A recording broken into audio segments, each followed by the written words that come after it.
Good evening, welcome to another edition of Sky Blue Fans TV, Sunday edition.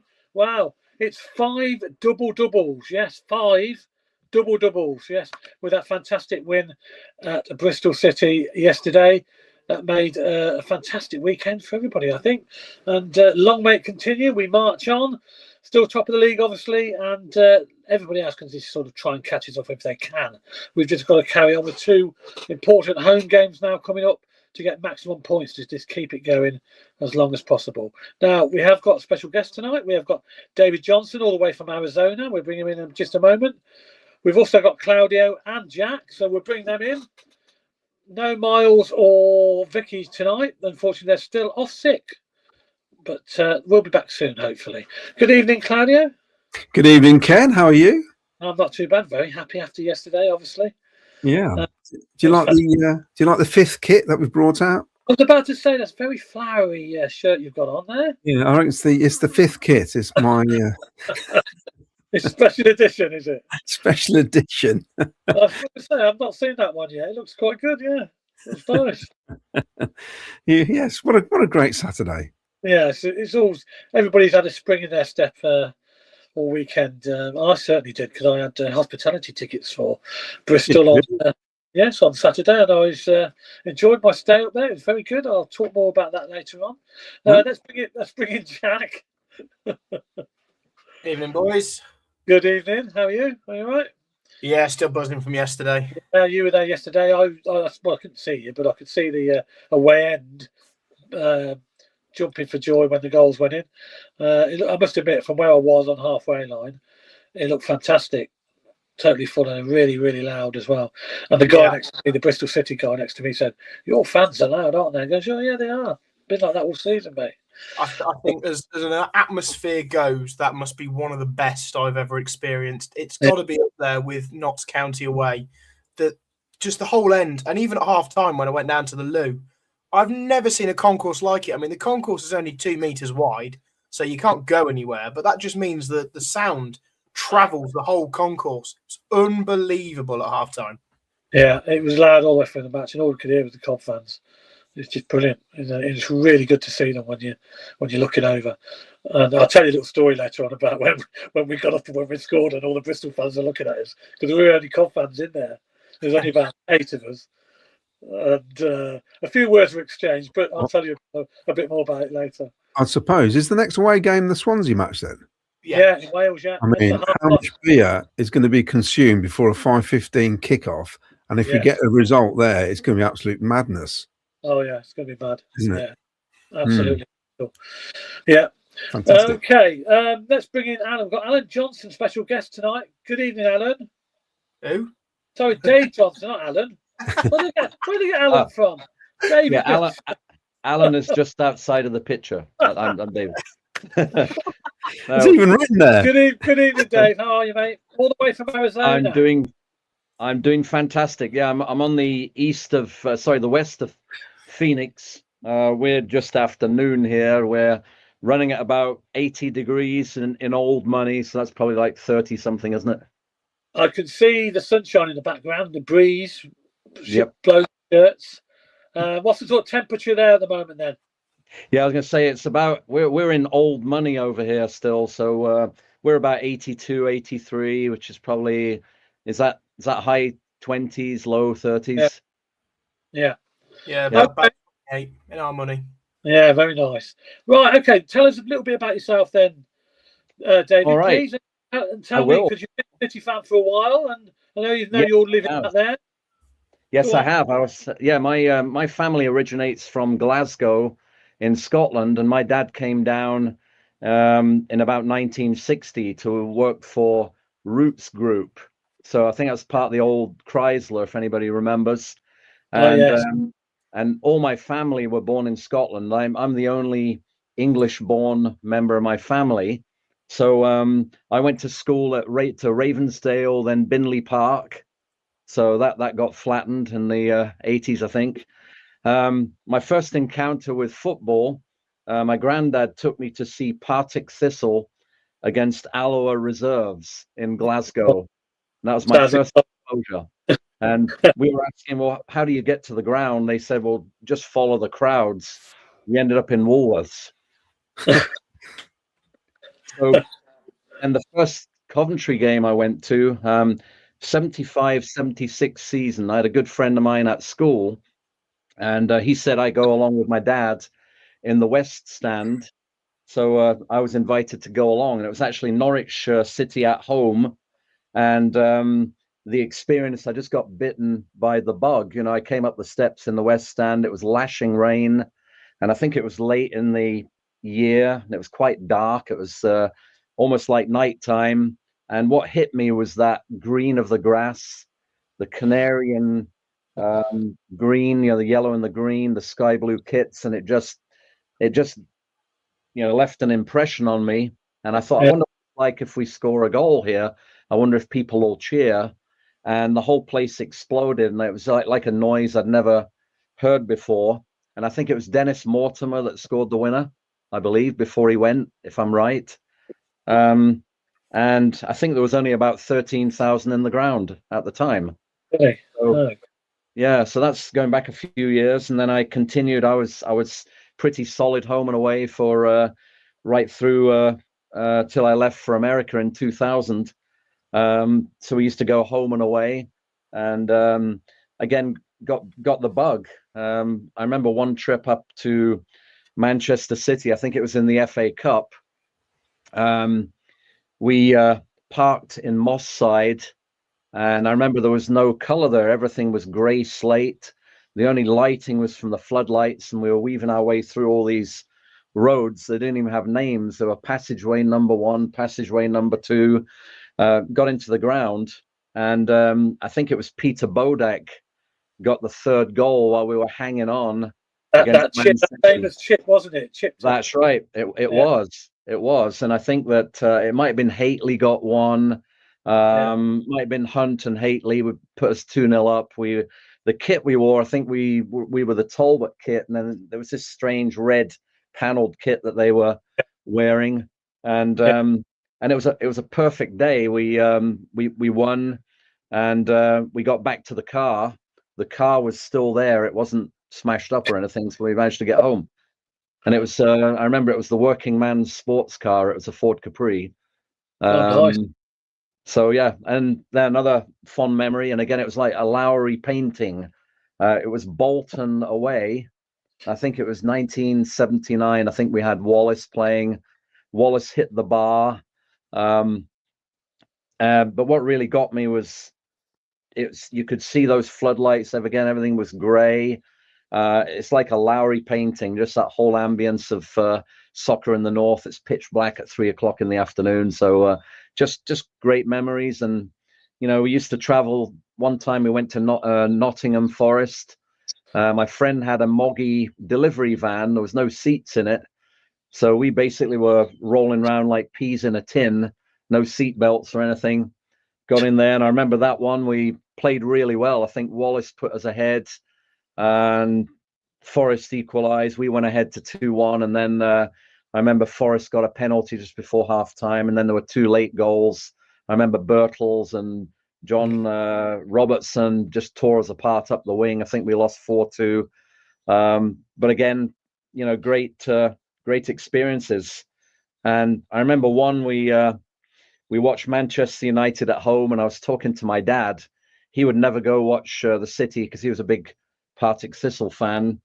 And he joked with me. He says, I hear one of the big name players scored against Manchester. I said, well, what do you mean? He says, well, Peter Hortman, Chuck, that's a big name player. He scored, and I remember going straight through the goalkeeper's hands. And it's when we just went to All-Seater Stadium, and I think there's only about 10 rows on that east end, and we had a little group of us sitting there, and we used to start a lot of the singing, and some Manchester United fans got in there, and I remember one of them grabbed me by the throat, and he said, hey, if Coventry score again, you're going to get your head kicked in, he says. So, but luckily enough, they got taken out, and then we scored the third goal, and they just got taken out by the police at that time. So, some fun activities. I think probably Yeah, go. Sorry, go ahead. No, go on, carry on. Yeah. And I think another one that was quite interesting is the most fearful I've ever been at a game, and it wasn't in the game. It was actually afterwards. I think we went over to Villa Park, and it was getting on I think it was the Whitton station they used to get on there. I can't remember what it was. And I remember there was a ramp. Yeah, there's a ramp going up there, and then everybody started piling in, and it got so tight at the in there. I got serious crushing claustrophobia up there, so I ended up having to climb over that ramp and climb down a tree. So that's probably the most scary that I've actually been at a game. Yeah.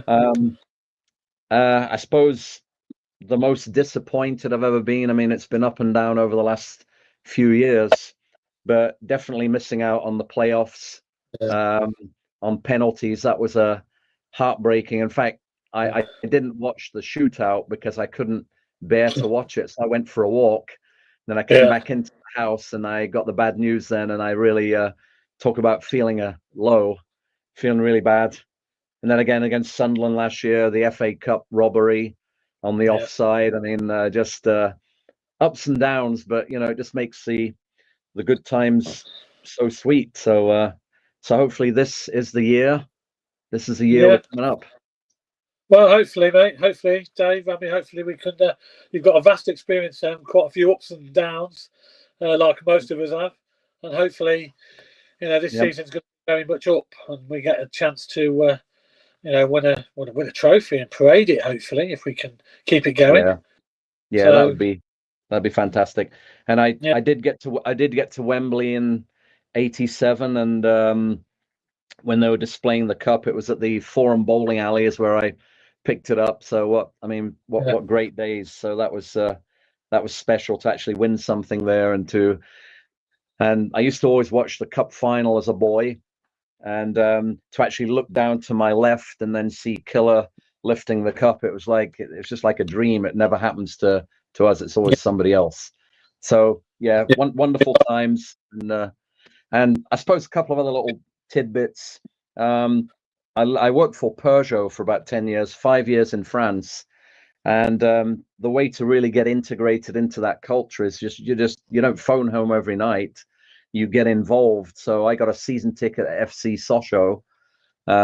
They were in the French Premier for a lot of years. They're in like the third now, but we used to go to those games, and we saw, I think, was it Waddle? I think Waddle was playing. There was some players playing for Marseille. So we saw them. It might have been Hoddle or Waddle, but so again, good experiences, but just part of my life. I just love soccer. It's fantastic. Well, plenty of memories there for you, and hopefully there'll be more to come. All right, then let's move on. Let's move on and talk about yesterday's game. We'll come back to you, Dave, in a bit and get your opinion on it. We're going to start with Claudio. Nice new shirt for you, Claudio. Yeah, like I said, the fifth kit we brought out. It'll be in the store tomorrow. They had it specially delivered by the Fashion Police. I'm wearing it in celebration of Italy beating England at rugby. Ridiculous. I didn't know they were playing. That's how much I care about it. Well, there you go. Enjoy Italy if anything that Italy win from now. Well, the football team aren't winning, are they? So you might as well bank on the rugby team. Speaking of your shirt, Claudio, Anthony said, are you off to the war in camouflage? Only if it's in the garden centre, in amongst the daisies. Oh dear. Right, okay. Yesterday's game, mate. You were watching at home, the comfort of your own home. 4 changes, wasn't there?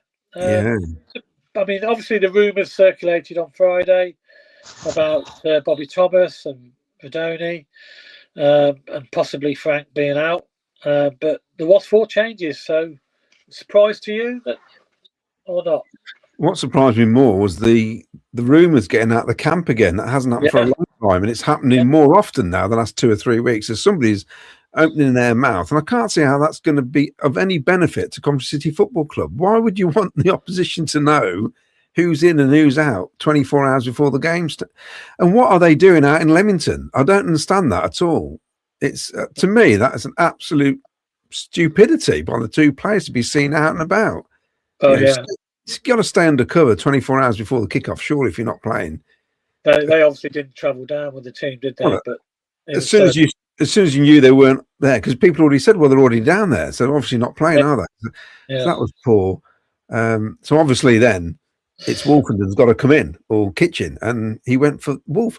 I don't know what Kitchen's done, but he seems to be, from being the vice captain, he's gone to fourth choice central defender now, which is weird, isn't it? In the space of 6 weeks. So he's obviously, that QPR game and the Norwich match, he must have been a bit upset, old Frank. Yeah. That's how you manage, Ken. If you want to success, you've got to punish the ones who don't live up to standards. And I think the last 5 matches has proved that players have had to up the game. Yeah. And I know Onyeka, that wasn't a surprise, he went off, so obviously. But it was good to see him on the bench. That was good, because at least you thought he's not completely crippled. Yeah. But straight away, as soon as he was missing, you could see the grumblings in social media. And I don't know what it was like for you guys at the game. I bet straight away people were going, "Oh, that's." I mean, I jokingly put, "We're going to get hammered," because I always say that anyway. Yes. And, it's an in-joke now. We realise it actually works and it backfires and we win. So that's a good thing about it. But I can imagine at the ground, people are going, "Oh no, that's it. It's going to be awful." Was it like that, Jack? I don't know. On the coach on the way down, we saw the second tier pod put out their tweet saying, "Oh, we'll finally see how Coventry City are without Frank the Tank." Frank the Tank has played 4 games and we've won 4. Before that, we were still top of the league. Like, it's not. Yes, he's come in and improved us, but we are still a top of the league side without him, and we proved it yesterday. I don't think there were any grumblings about him. I think the spotlight was more on the lack of Rudy and Bobby, and that was what we were talking about in and around the ground. But we know that Torp and Eccles are more than capable in that midfield. Eccles has been one of the most underrated players for us this season, I think, and Torp, he's not having as good second half of the season as he did the start, but he was plagued with injury and illness, and he's not hit the heights that he did in the first 10 games or 15 games, let's say, but more than capable at this level, and has been for a couple of years now.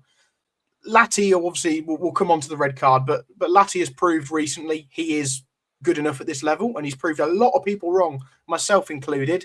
And Wolfenden, as much as he's had a bit of a topsy-turvy time in a Coventry shirt, he still got promoted from the Championship 2 years ago and played a number of Premier League games last season. Yes, they got relegated, but someone with that experience and pedigree is clearly good enough to play for us at this level, just hasn't had the best time. So I don't think anyone was concerned with that. And even then, with all the two injuries of Rudy and Bobby and Frank dropping to the bench, that bench was still unbelievable. It wasn't 3 keepers and 2 17-year-olds. It was still full of players that can do a job and get us promoted. So I don't think there was any concern, to be honest, about that team selection. What about you, Ken, in the pop beats? Well, look, I had brilliant seats on the halfway line. To be fair, it was nice. Thank you very much for the person who gave me the tickets. They know who they are, and it was great. And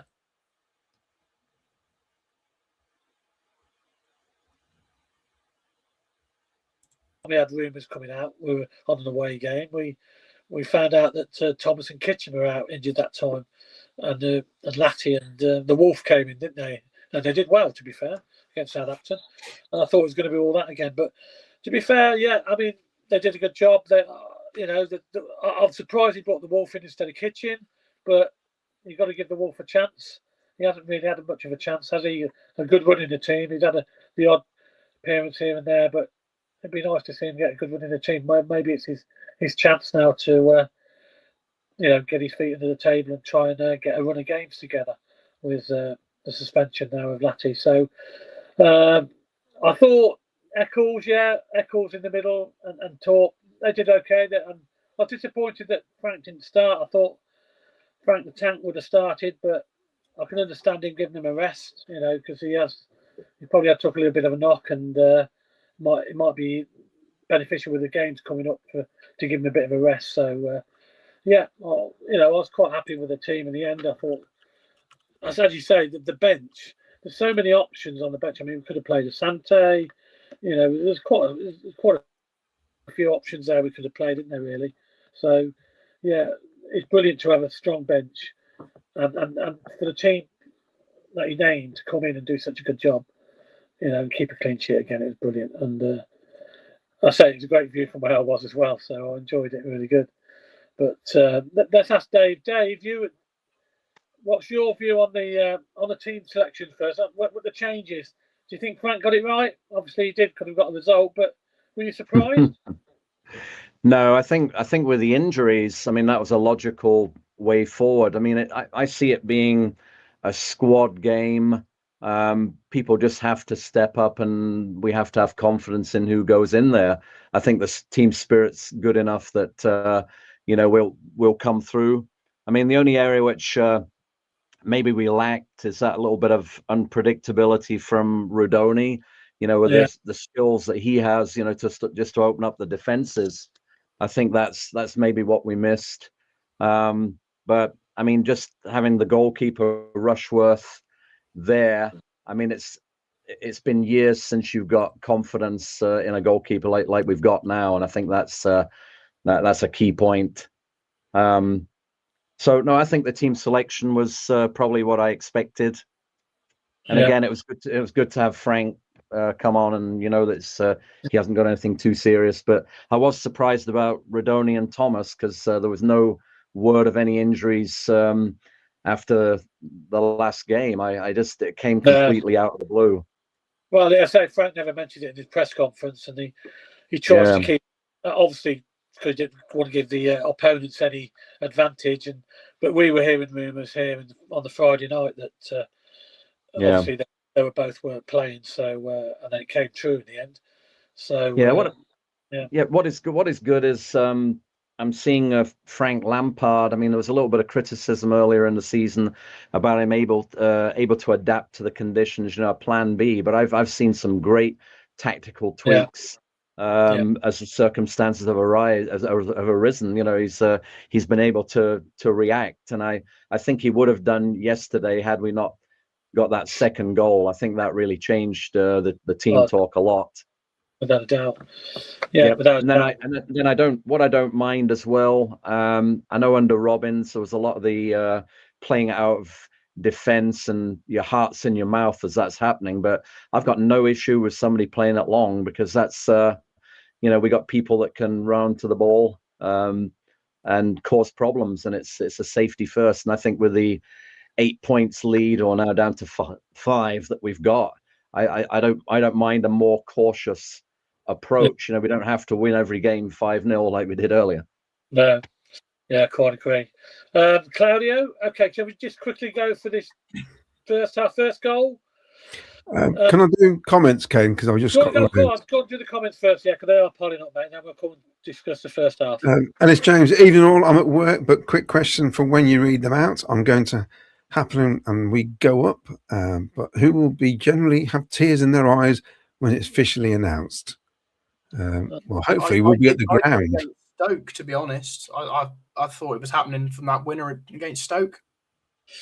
Oh yeah. There will be tears. Sky Blue Bantam. Another stonking win yesterday as we enter the final straight. Jimmy Hill must be looking down on us with a big smile on his face. Rob says, just listen to Dumb and Dumber on second tier, half hour in, and yet to mention the champions elect. Thank God we have Sky Blue Fans TV. They hate it. I don't know what. To me, it's a pathetic agenda against Frank Lampard. When we had Robbins here, we weren't doing as well as this, and yet we were the best. He's the best manager, and we're one of the best teams in the championship. They're just so bitter. Oasis. I thought after watching the first 30 minutes yesterday, we were going to have a long, long day. It started poorly, but finished amazing. I think 3 more wins and a couple of draws, and that's it. I think we might need a little bit more. Rob says he went to Binley Park. Oh. Wayne Litwood, even huge 3 points, really poor and lethargic start, but we kept plugging away. Wright yet again played pretty poorly, but got another goal. We'll settle for that. There's Wayne with his rose-tinted spectacles. Next season, we should get Arsenal Fans TV on here. Be so easy to wind them up if they bottle the league again and we beat them. They'll be ranting. Paul Stratton started in first gear, all that was needed. Never in much trouble. Results that matter now. If we carry on competing, we will get this done. All potential cup finals, bring it on. Claudio, is that a funky shirt? Is it a celebration shirt for the success of the rugby? Yes, I think it might be, actually. Even all, says Mark Rainbow, did you know that if we forfeited every game for the rest of the season, we can't finish any lower than 18th? Oh, that's good. That's good to know. This is something studio. It's all too jumbled up for me there. Looking forward to closing the studio early Wednesday to get at the CBS. You're right. Every game now feel like a cup final. Chris Brown, Millwall in peace. Do you think we could join you in the top two? Well, I think they've got a great chance. Well, the game against Borough, they've got to win it, haven't they? Ralph Wiggins, we need 5 wins. I believe the Borough don't seem to be dropping many points, but they do have 3 tough games against Wrexham, Ipswich and Millwall, I believe. It could all change, couldn't it? Yeah. Mark Rainbow, interestingly, our home form alone would put us 18th place in the league today. Okay. Mad Frankie Boxing. Evening, boys. Another professional performance yesterday and 3 valuable points towards the promised land, making ourselves hard to play against. Shout out to Wolfie. Not played much, came in awesome. M. King. Borough wrecked QPR today, now 23 plus goal difference compared to Norwich plus 26. I thought QPR were poor today. Jamie Carter, seen on the sky that the other 3 teams in the top 4 have 2 games each against each other. We just need to keep winning. I like the idea of that. Mark Rainbow, while we're at it, our away form alone is so far this season would put us 2 points clear of West Brom in 20th. Cam Barath, Norwich at Highfield Road, 75-76 was my first game too. Yesterday's game, it felt so good. I think we have another iconic moment in our history, going a man down, then doubling the lead. Just feels so right. Atmosphere in the away end, just like Middlesbrough and Sheffield United, off the scale. I had a message from Jim Brown today saying, enjoy this season. You'll never experience another season like this in your lifetime. And I think he's right. Yeah. Salop CCFC, I was crushed in the train last week after the Stoke game, an hour and a half after the game. Lots of panicked people, then nothing changes. Herd mentality, alcohol and humans. Oh. Okay. If Jack says he hates your shirt, Claudia, that means he'll buy it tomorrow, says Carl. Yeah, he has a habit of changing his mind, Jack does. I do have a Hawaiian shirt I could stick on if we need to. Not Hawaiian. This is better than that. This Oh yeah. Ryan Matthew J, second tier, have loved to rage bait. They post crap like that. So Cov fans bite back for engagement. I just block and ignore now. Uncle Jonga agrees, calls them a pair of whoppets, whereas Mark PUSB says they're a pair of muppets. So yes. Martin King says Latti has definitely benefited from new coaching. It shows in his play generally. Ian Small says, hi all. Hi all here. Nerves still jangling as we edge closer. Flying over for the 2 CBS games. Can't wait. Also, Port Vale knocked out Sunderland today. They did, didn't they? Yes. Stephen Humphries, 10 games to go, 5 wins gets us 89 points. That's got to be enough for promotion this season. With the Ipswich, Borough and Millwall all to play each other, huge opportunity, especially if they draw the games as well. Will even be better. If they're all drawn, that'd be superb, wouldn't it? I think. Yeah. Saturday night, hi all, great away day. Yesterday managed superbly by Frank before, during, after the game. His Cal presence is going to see us to promotion. I'll read one more and I'll back to you. Koff says, we looked better when Latti was sent off, even though we had a good game. Having 2 slow centre-backs made us vulnerable. So back to you, Ken. Yes. Okay, well, we'll come to Jack then first to discuss the first half and that first goal. How did you see that first half? Because it was quite interesting, wasn't it? Yeah, it was. It took us a while to get into the game. I'm not going to say we started poorly, but you know, we had some forward plays. They got through us a couple of times. That Sinclair Armstrong that we discussed on Thursday, we know he's a handful. Yeah. But they never really threatened the goal. They sort of got themselves in good places. You know, Emil Rees found himself down the wing slightly a couple of times, but at no point did I think, wow, they should have scored that. They had a few half chances, and we did what champions do, and that's we get into their half and we nick a goal out of almost nothing, to be honest. I think De Silva was wonderful in that first half, especially. And the cross he put in again. So that's 2 assists in his last 2 games for De Silva. Yeah. I think that's absolutely fantastic. And and for Sakamoto, the smallest man on the pitch. Yeah, a man that's the size of Miles winning a header against a bloke that's the size of me or more, to be honest, is just I don't know how it's happened, but fair play for Sakamoto with his run to get ahead of those defenders and knock it down. And I still think the keeper should have saved it. I mean, being at the far end, we had absolutely no idea whether that ball had gone in until it actually hit the back of the net. If you watch the highlights back, you hear the fans react about 2 seconds later than when the ball. I mean, I had a good view from where I was, and it's brilliant the way he got in front of his defender, the way he headed that. But the keeper, you're right, the keeper should have done a lot better. Well, we've got the goal here, Ken. So let's get it up. Yeah, have a look at it.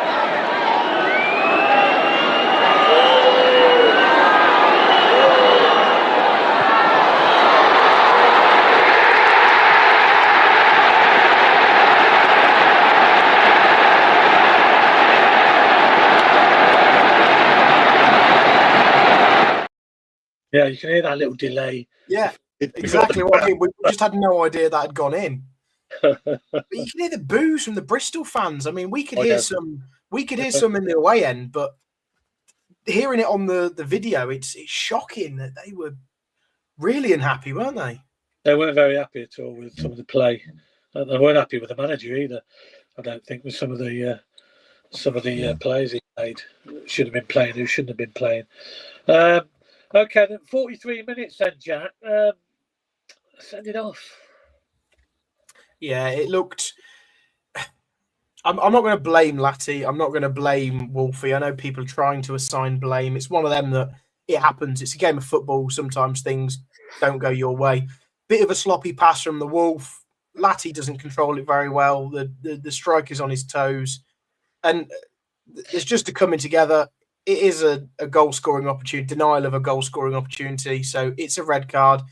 I don't think anyone has any complaints about that, but it didn't exactly hinder us, did it?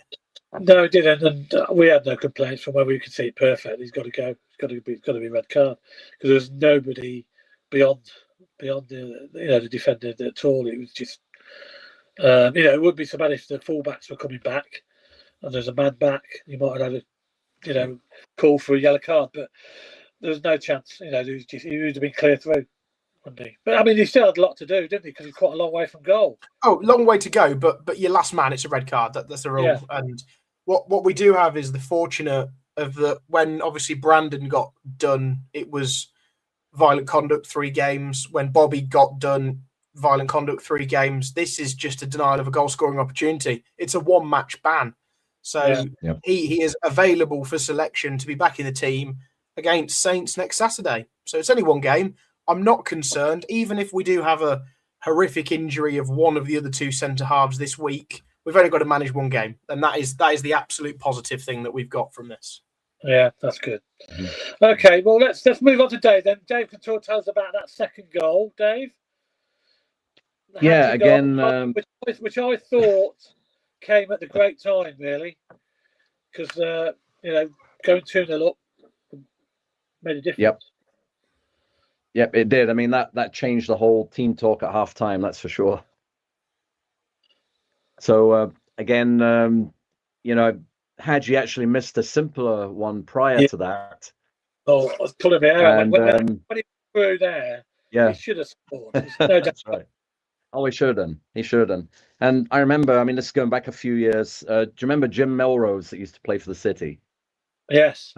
Ginger red-haired guy, came from Partick Thistle. I know the Partick Thistle history, but he was interviewed because he scored a hat trick on his debut against Everton, and he was interviewed afterwards, and then he said, what I do in my mind is I slow things down because sometimes you have more time than you actually think you do have, and that was his mentality as a natural finisher.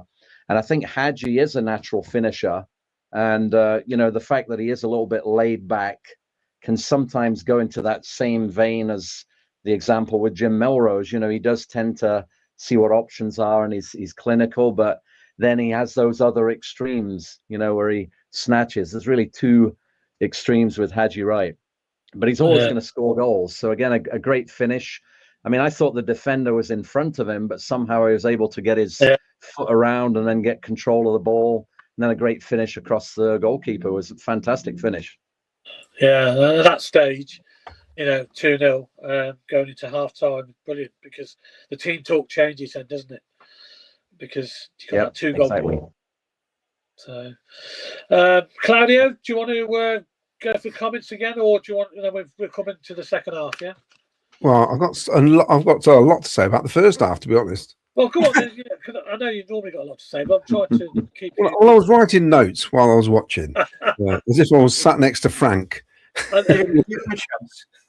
So basically, when I saw the lineup, I thought, feels like Wrexham away already. I was looking at the lineup in general, because that's pretty much what it was, wasn't it? Yeah. And I put a slow start. Then after 5 minutes, we had plenty of possession. And then I put not getting hold of midfield. In fact, no control in midfield, too open, which I thought we were to start with. And like Jack alluded to, they had a lot of the ball and had a couple of shots. I mean, it didn't really cause too much problems, but we weren't getting the tackles in. And I put their targeting EMC and nothing coming to Sakamoto. It was all going down our left-hand side. And then I've put a court constantly on the left-hand side. Then the Torp injury, which really, if we got VAR, that guy's going off. Yeah, I agree with you. The tackle from where we were on the halfway line looked terrible. It looked bad. And I said that's a red card. Because he took him shin high at the end of the day. It don't matter if he was trying to get the ball. He's late and he took him. Do you know, in the stands, there was a lot of talk about that, because that was before the first goal. So obviously that's at 0-0. Yeah. There was a lot of talk about that being... Obviously, we've only seen it once. We haven't got a clue. It's quite far away. But there are a few people saying that's a definite red. Some people said, no, I'm not sure. I thought it was a yellow. I've not even seen it back, I think, to now. So, but I think as soon as we got that first goal, we kind of just forgot about that, that moment, carried on. Because Dan last night said it's probably because Torp went in as hard that it ended up just being a yellow, because they both went for it. Yeah. But anyway, that's what I thought on that. And then I put making Armstrong look like prime Les Ferdinand. Yeah. And then I'm going about the goal. I'm going to read this because it's such a funny comment from a Bristol City fan. He's put, and thanks for Luke Carter for highlighting this, and a guy called Chris Williams on the Coventry City Supporters Forum. Best laugh from a Bristol City fan. First we have Coventry's #1 gnome waltzing through the defence as if they're statues. He floats the slowest crossover, only for gnome #2 to outjump the 6-foot+ defender and score. Then to add salt to the wounds, #2 gnome then outmuscles the defender to unbalance him, and they score again, which is true, isn't it? I mean, the whole thing with Haji Wright, I thought it was quiet for the first 30 minutes. In fact, the team were fairly quiet. We looked comfortable, but I didn't think of us on 30 minutes. There's no way I thought we were going to be going in at half time at 2 up. Basically, you know, it didn't look that way at all. I was kind of thinking, let's get to 0-0, and hopefully Frank will sort of regroup and do something, and we'll get at him a bit more. And then we get the goal. The goal was brilliant. Jay De Silva's footwork, absolutely fantastic. Get the crossing, clipped it in beautifully. Sakamoto, amazing jump at the back. As for Haji Wright, should have probably scored. Tried to clip the ball over the keeper, didn't he? But then, if you look at his goal, he actually wins the header and follows it up once Sakamoto put the challenge in. And when he didn't think about it, had the shot, scores. It's as simple as that, really. Well, let's have a look at it, Jack. We've got it, haven't we?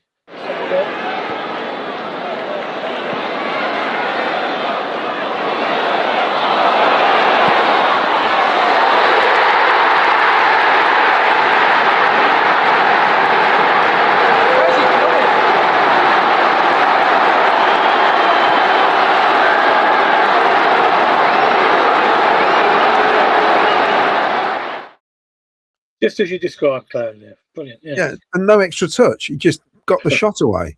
But regarding the sending off, it's a bit weird because it probably helped us a little bit. I know that somebody made that comment there, but we became tight as a unit, and we managed that period when we had 10 men really well, I thought.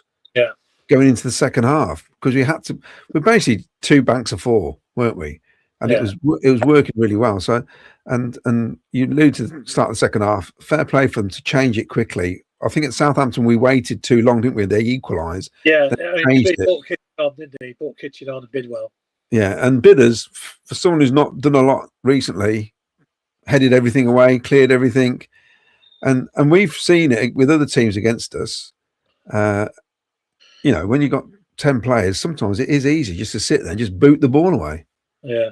You know, and I thought it was excellent. The fact we got the second goal with 10 men was absolutely superb. Yeah, absolutely brilliant. So all in all, that's the top first half, wasn't it? Really, it was fantastic. We couldn't wait to get out in the second half.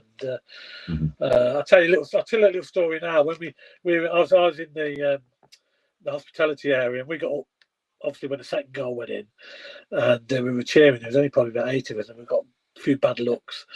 And the guy like reached over behind me. He goes, well, when I was walking out, he goes, I hope you're not coming out for the second half because I'll be telling the stewards. And I goes, oh, believe me, we'll be out for the second half because it's only 2-0, mate. I've got plenty of goals to come. But he never mentioned it anyway. He came in his second half. He came in fair play to him. He came over to us and said, "Look, I apologise." He said, they're getting me a bit frustrated. This is inside the stadium when we were having a drink, and he said, "I apologise. I was a bit out of order. I was getting a bit carried away, but we all like that supporting our team. But you are playing well, and you deserve to be 2-0 up, to be honest." So he did apologise, but I was certainly out there second half, and so was he. So no more words were exchanged after that. I think it's difficult though with the hospitality when you do allow away fans into hospitality, which is mainly full of home fans. Yeah, we didn't have any colours on, obviously. But it's obvious where you're from because you don't speak funny for a start. So But apart from that, they're nice. They were quite hospitable. They were nice, to be fair. At the end of the game, they were all saying that we deserve to go up and stuff like that. And a big shout out, by the way, to Carl Rushworth, because he got so much praise. I mean, we all know how good he is. The Bristol fans were going, "Where did you get that keeper from? He's absolutely outstanding." He said he's best keeper they've seen like all season, without a doubt. And to be honest, we all know he's probably saved us probably double. Got one of us probably double points, hasn't he? At least. It's probably more. It's what Miles said, didn't he? Way back when he says, "If you want to get promoted, you need Premier quality keeper. You got to start at the back, and the keeper he's been outstanding for us. Yeah. Even the away fans are noticing that now as well. So, shall I do more comments before we get to second? They are piling up. Yes, I'll get these up then. Sakamoto, according to Jamie Carter, has been absolutely class. No coincidence the team's blip over Xmas was when he was poorly. Good shout, actually. Assassins Unite, 4 wins to promotion, 6 guarantees the title. Oh, stop it. I don't think I can handle it. Said it again. That's that. We have 6 home games. Ipswich now have only 4. They won't catch us, and their away form isn't very good considering where they are. They do struggle away from home, and in fact they're struggling at home. Yesterday's result proves how we've learnt to close games out. Great result. We are going up, says Phil Bebb, Sky Blue. Frank Wood. Tats is really good in the air, just like Speedy, Law and Roy Barry. Not big, but great jumpers. He can't beat a Kashmir. That's a great jumper. Assassins Unite, I reckon Rushworth has gained us 15 points this season. Keepers are allowed to make saves, but his ability is unquestionable. He must be our best keeper since Oggy now. Yeah, Westwood's probably been the only one that's anywhere near. Yeah, I agree there. Yeah. I think what it is, Dave, it's the fact that you got a keeper who comes out and catches a ball. It's just great to see, isn't it? It certainly is. Yeah, he's dominant, doesn't he? He's so confident with him there. It's brilliant. Assassins Unite, I believe Asante will start soon, and it'll be like having a new player. It's amazing that he was so great for us, and now he's like a 15-minute player the last few games. Ralph Wiggins, Rushworth and Tats gets the plaudits, rightly so. But I really think Josh Eccles played extremely well in midfield, as he does on a regular basis. Read the Borough commentators on BBC Sport against QPR put we've trimmed points to Coventry, keeping Millwall and Ipswich at bay, heading for the title, etc., etc. I thought, ground yourself, mate. Yeah, still 5 points, 6 with a much better goal difference. Everyone would rather be in our position. Yeah, no doubt about that. It's in our own hands, isn't it? I think another 5 wins, maybe 4, with Borough, Ipswich and Millwall having to play each other, will secure promotion. It says Wafty Crank saves the day. Beg your pardon. I had to be careful there, didn't I? Wonder if AI can generate an image of Sakamoto to Silva as 2 gnomes. I think Question for Dave. Sakamoto's actually scored a few goals with his head. That wasn't his first one. No, that's right. Yeah. Question for Dave. He's got that ability? Question for Dave. What kind of reception attention does Hadji get much in the US soccer circles? Or is he still just a bit part player and maybe player if gets some consistency? Yeah, I think he gets quite a lot of attention because over here you've got the NBC, you've got the national channels are actually interviewing Hadji Wright at the CBS afterwards and talking about his World Cup prospects. So he's definitely on the radar, and he gets good publicity. Yeah, there's a question here. It wants to know how you ended up in Sky Blue Bantam. Says, how do you end up in Arizona? My daughter works for a company in Chandler in Arizona. I don't know. I could be miles away from you. Actually, isn't that far? It's probably about 45 miles. Right. Too far. You can say you work at the same company. That'd be funny. Yeah, we'll have to get together. No, we moved here. My wife is actually American. She was my pen friend for 3.5 years, and it was before the days of internet. So it was all long handwritten letters. Ah. So we eventually we met, and I proposed to her after 2 weeks, and that was 37 years ago. She said if she'd killed me, she'd have been out of prison by now. Wow. Just before you carry on, Claudio, we've got here Sakanomto. Who's done that? And we've got J Gnome Silver. Who's done that already? Me. Yeah. Yeah. Brilliant. I just saw the comment 5 minutes ago, so I thought I'd get them up quick. Sakanomto. That's quite funny. Sakanomto and J Gnome Silver. I'll stick those out on Twitter if anyone wants them. Paul Stratton, no tank in midfield. We really still look ordinary. Preston won't be easy, even though their form is poor. Low blocking coming again. No Rodoni, long sideways and backwards night. That's a bit negative, Paul. We've not even kicked a ball yet.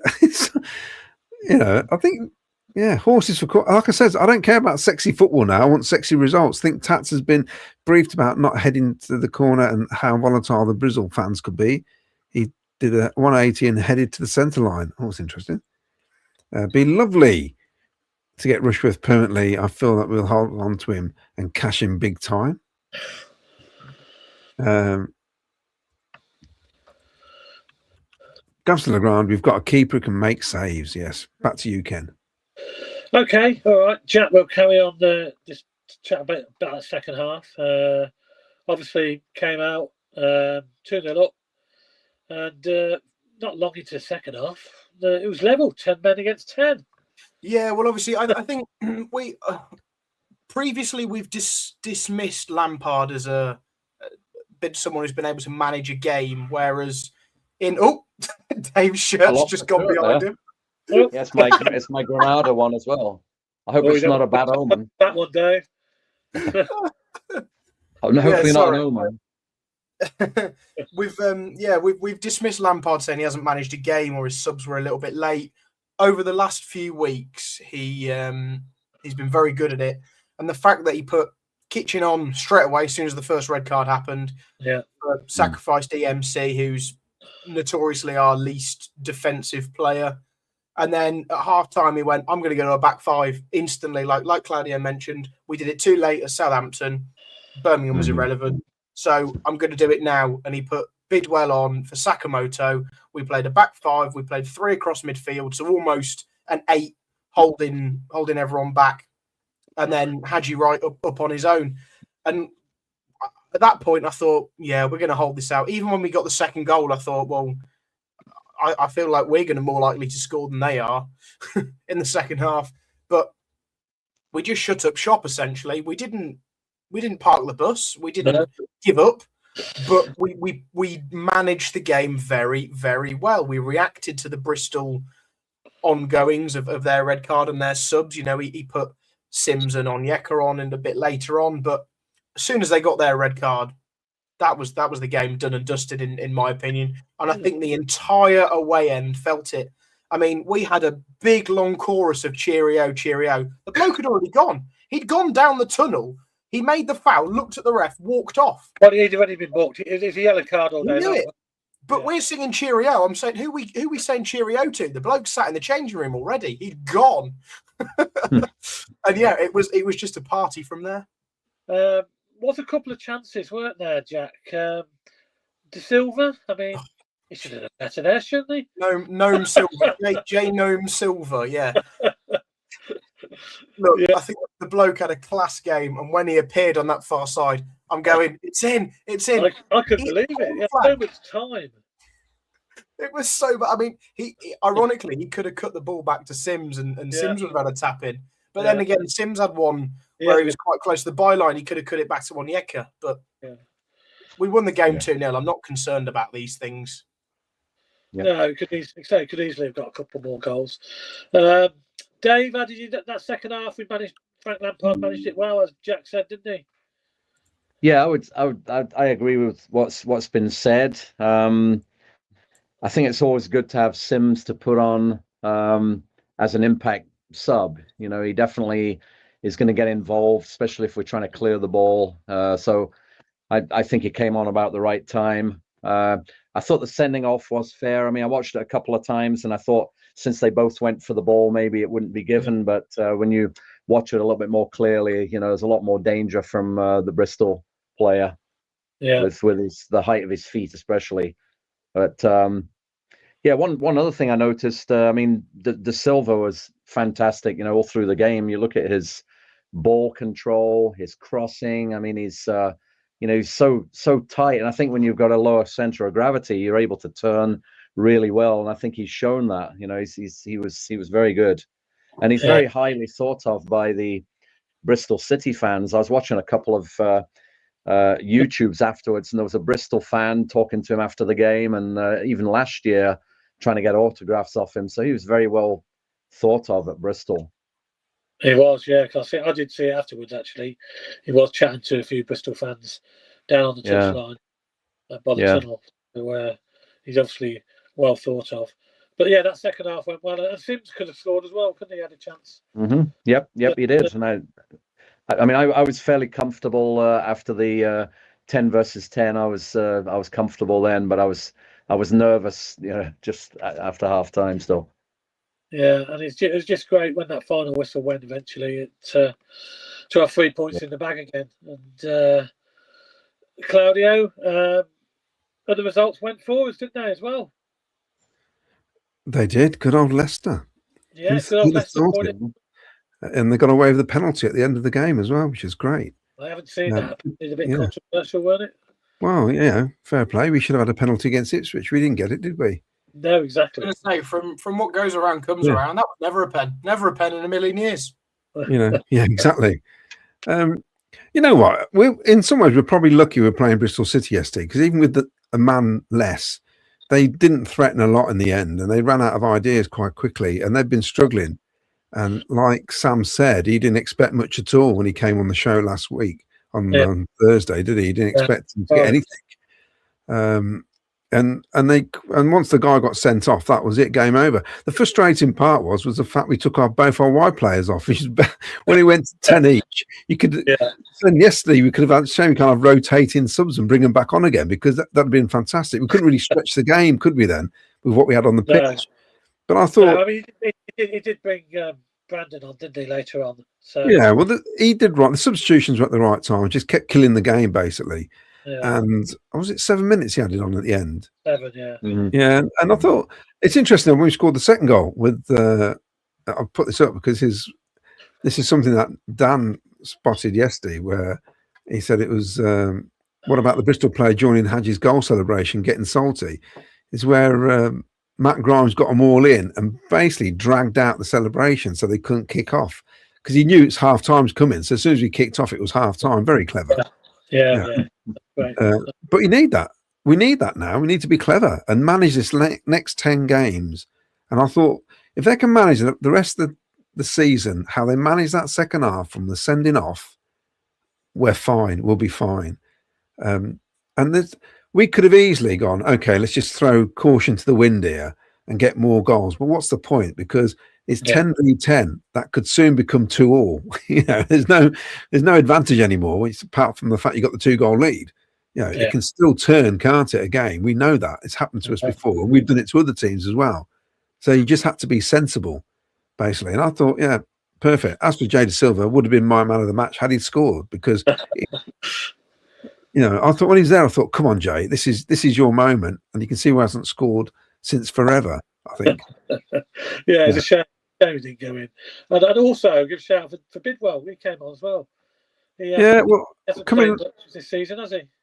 Yeah, coming in from out the cold, really. And it's interesting what Frank said. He said the whole time he's been professional, more so than the others, and just trained really hard. And because at some point, you could get called upon. And you've got to be ready, basically. And he was. He was ready. Yeah, he certainly was. And we didn't really look like we were going to concede, to be honest, did we? There were a couple of half chances, but that man Rushworth was there to save the day anyway. I'm always confident with Rushworth in goal. Any shots, he'll cover any problem, no problem. Very, very rarely makes a mistake. Well, that save at the end was exceptional, I thought. Yeah. With 93 minutes, I mean, it goes in. You never know what's going to happen in the next 4 minutes, do you? No, but he was alert to it. All over again. Yes, exactly. That's what it says. It's happened, hasn't it? We know it can happen. But he was alert to that. It was a brilliant save. And just need to sign him. Hopefully we get promoted. If we get first dibs, hopefully we'll get him. It'd be wonderful, wouldn't it? Trouble is, though, we probably could have got him for probably about 5 million, but now it's probably going to be double, maybe treble that. Well, he won't come. He ain't going to be coming in unless we get promoted anyway. So it's going to be that. Yeah. So rumor is we've paid 4 million on loan fees and etc. to have him in this season anyway. So a purchase was always going to be double or triple that, especially with he's got another year left on his contract and his pedigree is only going to go up and up and up. I mean, like Claudio says, unbelievable. How much would you say it's worth? It's hard with goalkeepers. It's 15 maybe a push. He's only got 1 year on his contract, but his stock's going to be higher now than it ever has been. I mean, 6 saves yesterday according to the stats, but their goalkeeper also made 5. So if goalkeeper saves were irrelevant, we still win 7-6. Do you know what I mean? Rushworth made a lot of saves, but so did their goalkeeper equally, which meant it was still proven to be an even game overall. Yeah. If they said 15 million, you wouldn't grumble, would you? You say, I fully understand that. 15 million, Dave? Bargain? I think that if we go up, it's continuity. He's already in the team. But I think if he goes back to Brighton, then it's a free-for-all. And I think it will be, I think the price will go way up. But, maybe 15, but we got to go up. Yeah, I agree there. Yeah. So here's a question for the panel. Well, look, at the end of the day, he's number 2 as far as I'm concerned, and now. He's had a setback with his injury, hasn't he? So he should have been by now. Yes. So we don't know how bad it is. So I don't know what he's going to be like when he comes back. As you know, players are not the same when they come back, are they, from injuries, especially one like that. No, it's rare that they are the same. It's rare they come back and meet the same heights. I mean, I was watching the Cody. Is it Cody? Not Joe. What's the guy in Notts County? I'm trying to think of his name. Jones. That's right. Now he ended up with 2 ACLs, and he's still playing for County. So you know, he was able to come back, but you know, there's no certainty with these types of injuries. Yeah, Dabo, didn't he? Remember Dabo, how good he was? And then he's suddenly running that bad injury, and he never does the same again, was he? In fact, Dave, he did 3 ACLs. He did the same one again. That's right. Yeah, he did the same leg twice and then the other leg. Yeah. I mean, that shows your commitment to not give up after that. Wow, it's amazing. Yeah. Keith Cobb says, no game is easy, but Preston game seems as close as that as you could hope for. I'm thinking we're going to spank them. Not according to Frank. That's not the way he talks in the interview. Frank the Spank. Frank the Spank. That sounds like something else. Steve Price, great atmosphere in the away end yesterday. We won it easy, really. Bristol were toothless and hardly troubled us. Assassins Unite reckons that Lampard is becoming a City legend. Jim Smith says, reminds me of the fans singing the Silver Songs, that young lad after the match. He looked bewildered, the poor kid, didn't he? Frank Wood, SA or BTA can do a good number 10 job while Jack is out. Question, if we go up, how much would you pay for Carlos? 20 million? Hello, Arthur. Yes, hello, Arthur. Say hello to grandson Arthur. Oh, hello, Arthur. He's watching. Yes. Well, we said we reckon. Well, it wouldn't surprise me if it ends up being 20 million. It just depends, doesn't it, how much we want it for. Assassins Unite said I'd pay 25 million for him. See, now this is how it could go. 15 million, says Mandeep Singh, plus the percentage sell on, 10%. Probably, yeah, no more than that. We can't blow the whole transfer budget on one player. I completely agree with that. And I think, like I say, he's only got 1 year left on his contract. So we can't overpay for someone that's only got a year left. Yeah. I thought how good Doug is at negotiating deals. I don't think he likes partying with his money too much. No. Hi, all great results, says Mark Cunningham. Let's keep it going. Just got here. Where is Dave at? Looks lovely and warm. He's in Arizona, is where he's at. That's right. I can't give you my address exactly, but we're on the west side of Phoenix. Oh, you in some sort of police protection program then? Yeah. You've dobbed on the mafia, haven't you? They're about to stick you somewhere. Yeah, someone might come and rob my shirts because they know Hadji Wright. They'll be after my shirts. So, Paula Collins says, how much money do the championship winners and runners-up generate as opposed to playoff final winners? So we obviously win money if you top the league, don't you? You get so many millions for being in a position, don't you, Jack? That's right, isn't it? I genuinely can't give you the answer to that. I think you get more for winning the playoffs than you do winning the league, personally, because they call the championship playoff final the most exciting game in football. So I actually think you get more from winning the playoffs, but I think the reason for that is because you get 3 televised games, 3 attendances, and I think the payout because of the additional games is greater than just a single figure of victory. I think it's just an expression because it's a one-off game, and hence it's the most, maybe it is.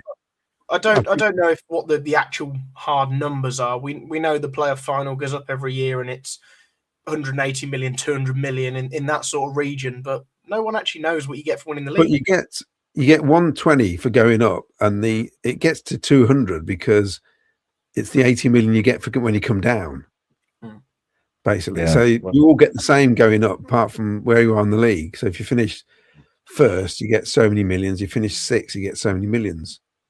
I think in the Premier League, each position is about 3 million, isn't it? Difference. Yeah. I mean, there is another huge benefit as well, because certainly being over here, if you're not a Premiership side, there's no watch parties, there's no publicity, there's no memorabilia, shirts, all that being bought. There's such a big step between Premier and EFL. I mean, the EFL, you can stream it, that's about it. But, through people I work with, nobody's heard of Coventry City. Because it just doesn't get the publicity. But then you've got the teams that have come up, like Brentford, Bournemouth. They have watch parties, and you've got groups of people from the States that just go to those parties. I mean, it's that side of it as well. It's not just the television rights in the UK. Oh, interesting. Mark Turnbull, someone rightly mentioned the lack of pace in our midfield earlier. So me personally will start Asante just behind Hadji against Preston.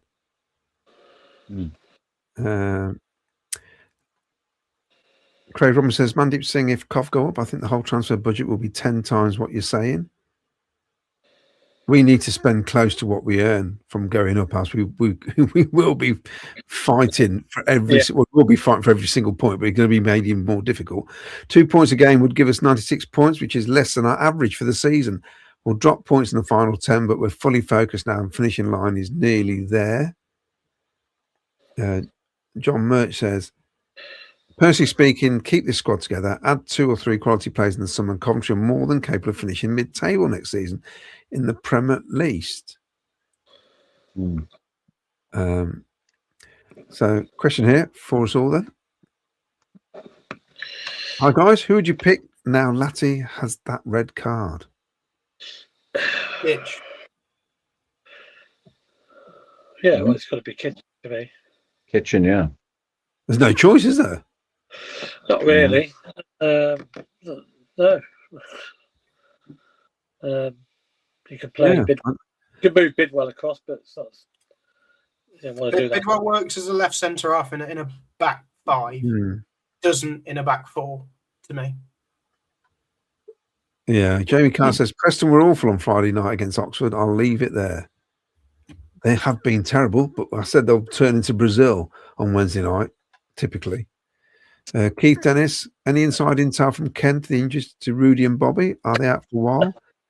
No, there's no inside information from me at all. As far as I'm aware, it's, Frank said maybe the game before the international break, but looks like after. I think it'll be after. Yeah, it'll be after. And we may not need him till after the international break, to be honest. It's 3 games. It's 3 games in the next 10 days from Wednesday to Saturday. So it's not a major concern. Ipswich Farmers only have 4 home games left, and their away form isn't great, says Assassins Unite, correct? Martin King says, there you go.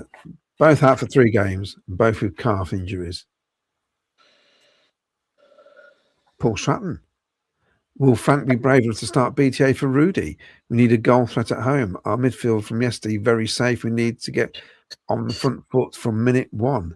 Yeah, I think he will, I think he will start BTA in that returning role.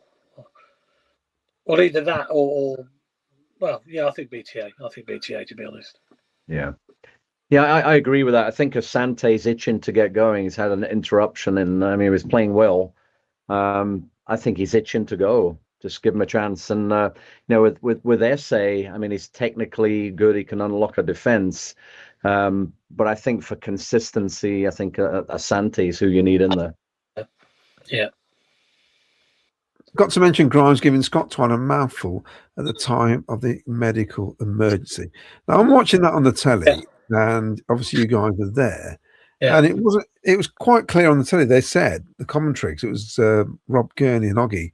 They're saying there's obviously something going on in the away end, and it seemed that our players reacted quickly to get the ball off the pitch, and then from what I don't know if you could see it from your end, Scott Twine just lost it and couldn't understand why we'd stopped the game. But the whole reaction seemed very slow. Jack, you were in there, weren't you? Yeah, I'm not going to pretend it was close to me. I was sort of just to the right hand side of the goal, and it felt like it was slap bang in the middle of the goal. So a good block over. We heard whistles from in the crowd instantly, and it was like we were playing out from the back at that point. Well, not a quick counter, but we were driving forward, and you heard what was going on in the crowd, and it was then I think the entire end were waving, whistling, trying to do everything. Eccles played the ball forward. I think it was to Torp or maybe to Hadji. And then he's pointing up at the crowd. Eccles, I think, was the first one to notice. Grimes, he then starts running around with his hands out. And it took us to getting out to the left. I think it was De Silva picked it up on the left and knocked it straight out, like without even thinking about it, just knocked it out. They all pointed to the crowd. The ref sort of realised it. Now, there's been other games where the teams paramedics have ran over. And this game there wasn't. Now, I don't necessarily begrudge the club's paramedics not running over, but it took another minute or two for the actual paramedics in the ground to even appear. It was quite slow. But the point is, the person is well. Now, I'm not going to read all of this out, but we saw this on Facebook. That this is the lady that was spotted and named, and she said, "Look, I'm happy to speak up about it." But there was a lad who was holding up the elderly man. She ran over and was helping, and it's basically she wanted to thank the whole fans with for pointing this out and picking it up and being dealt with very, very quickly. She says she spent the rest of the hospital with a fractured shoulder and ligament damage, so she's hurt herself, but potentially saved a man's life who I don't think is named.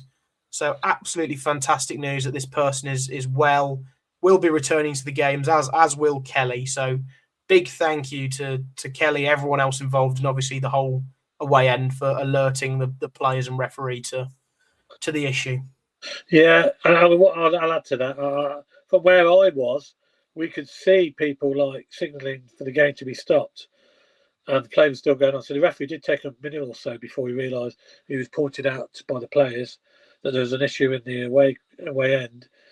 We couldn't quite see what it was. Right at the back of the stand what was going on, but there was a bit of even the Bristol fans were saying to some of the first St John's people or first aid people that were down by the dugout, go over, get over there, people, and they weren't moving. They were just sitting there. So I don't know whether there was some sort of delay or whether they weren't allowed to cover that area or whatever. It's probably a case of they've got designated paramedics for the away end versus a home end, and they won't move. I get that. Like I say, I don't begrudge. They were getting a bit sick because they didn't move. Yeah, and like I say, I don't begrudge the team's paramedics not moving either, because they've got a job to do at the end of the day. If they run up into the stand and then one of our players goes down for whatever reason, they can't be in two places at once. Yeah. So, but the person is okay. Yeah, and that's the main thing. Well, we've seen it happen a couple of times, haven't we, this season for different games? I mean, not really happened to us much, but when it does happen to you, you'd expect someone to be there to help you out. And thankfully, that there was somebody in the crowd that could be there quickly, and it's all ended well. So hopefully, that he gets a good recovery. Skyview Bantam, I haven't felt so confident in our present goalkeeper since the days of Bill Glazer. Those old enough to see him play will know what I mean. Ryan Matthew J. Sure, if we win the title, FL would be considered a legend. Winning the champ on our budget is genuinely incredible. It would be, really. Great show, guys. Thought we outplayed Bristol and Frank outthought them with his tactics, especially after the sending off. I spoke to somebody about this, and in terms of a manager, don't you guys think? But Frank Lampard's not had a great deal of experience. He's not been a manager for very long, has he? He's still, I think, fairly new to all this. He is, but he's got a great backroom staff as well, hasn't he? And who've got experience in international football, and Joe Edwards, who's been manager at Millwall. So, and he's got experience with managers he's worked under, I suppose. He takes a lot of, thoughts and stuff off those. He worked under Pep, remember, at Man City as well, didn't he? And the several managers at Chelsea. So he's using all that sort of experience, I think, and he's done fantastic. Really, really good. And I just think, okay, he didn't do so well at Everton, but I thought he wasn't given much time there, was he? And he didn't have much money to spend. But if they'd have stuck with him probably a bit longer. His remit was to keep him up, and he kept him up. So, he did keep him up, yeah. That's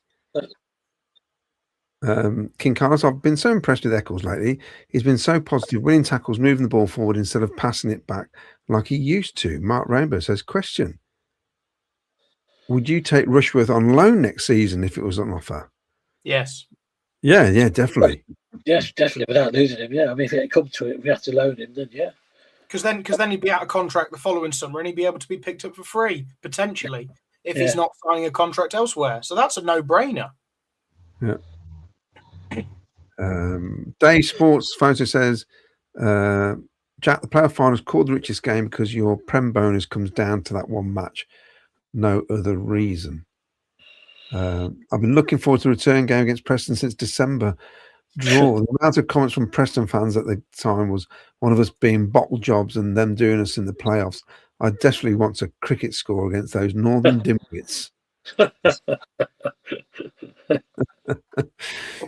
can I give you this? I was looking at the form table.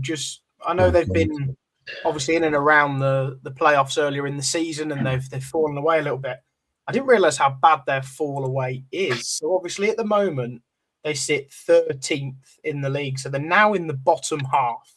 Over the last 6 games, they've won 1, drawn 2, lost 3. They sit 20th in the form table over 6 games.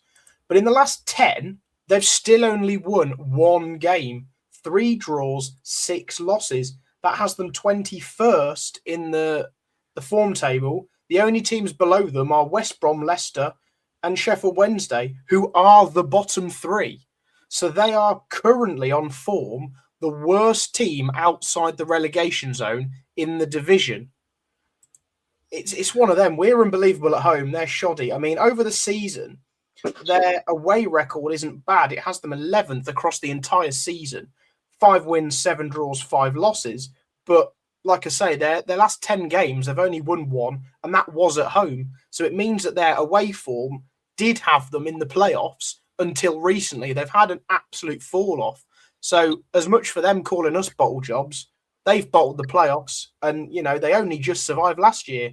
So you never know. They might be dragged down into a bit of treacherous waters if they carry on the way we're going. I don't think it'll be a cricket score, but I think it'll be a comprehensive victory for us, and hopefully our 6th win in a row. Yeah, I think it'd be parking the bus looking at those stats away from home, though. 7 draws, you say? Yeah. Yeah, that's a lot of defending in those games. If we go down in one season, at least we want us to go down richer than we were when we got promotion. We mustn't repeat the mistake of the 90s and go nuts buying too many expensive players. Ice Chips, do you think Frank might appeal the red to allow Latty to play on Wednesday night? Just accept no, because it would be a 3-match ban if it fails. Yeah. Or you get an extra game. Ridiculous system, that is. I think we just need one solid veteran defender and a forward, ideally a Dion-like forward whose presence and flick on headers can create opportunities for Sims and Haji Wright. This is from Joe Mack. I was used to surviving on the last day for 15 plus years. We need to spend to achieve a mid-table up the Cov. I read some of those comments too. Could not agree more. Blast them to the moon. Oh, blimey. Dave Mitch says, welcome, Dave. Americans play rugby in helmets and body armor and call it football. They call proper football soccer, but hey, they're all stoned, so say no more. No wonder I'm confused.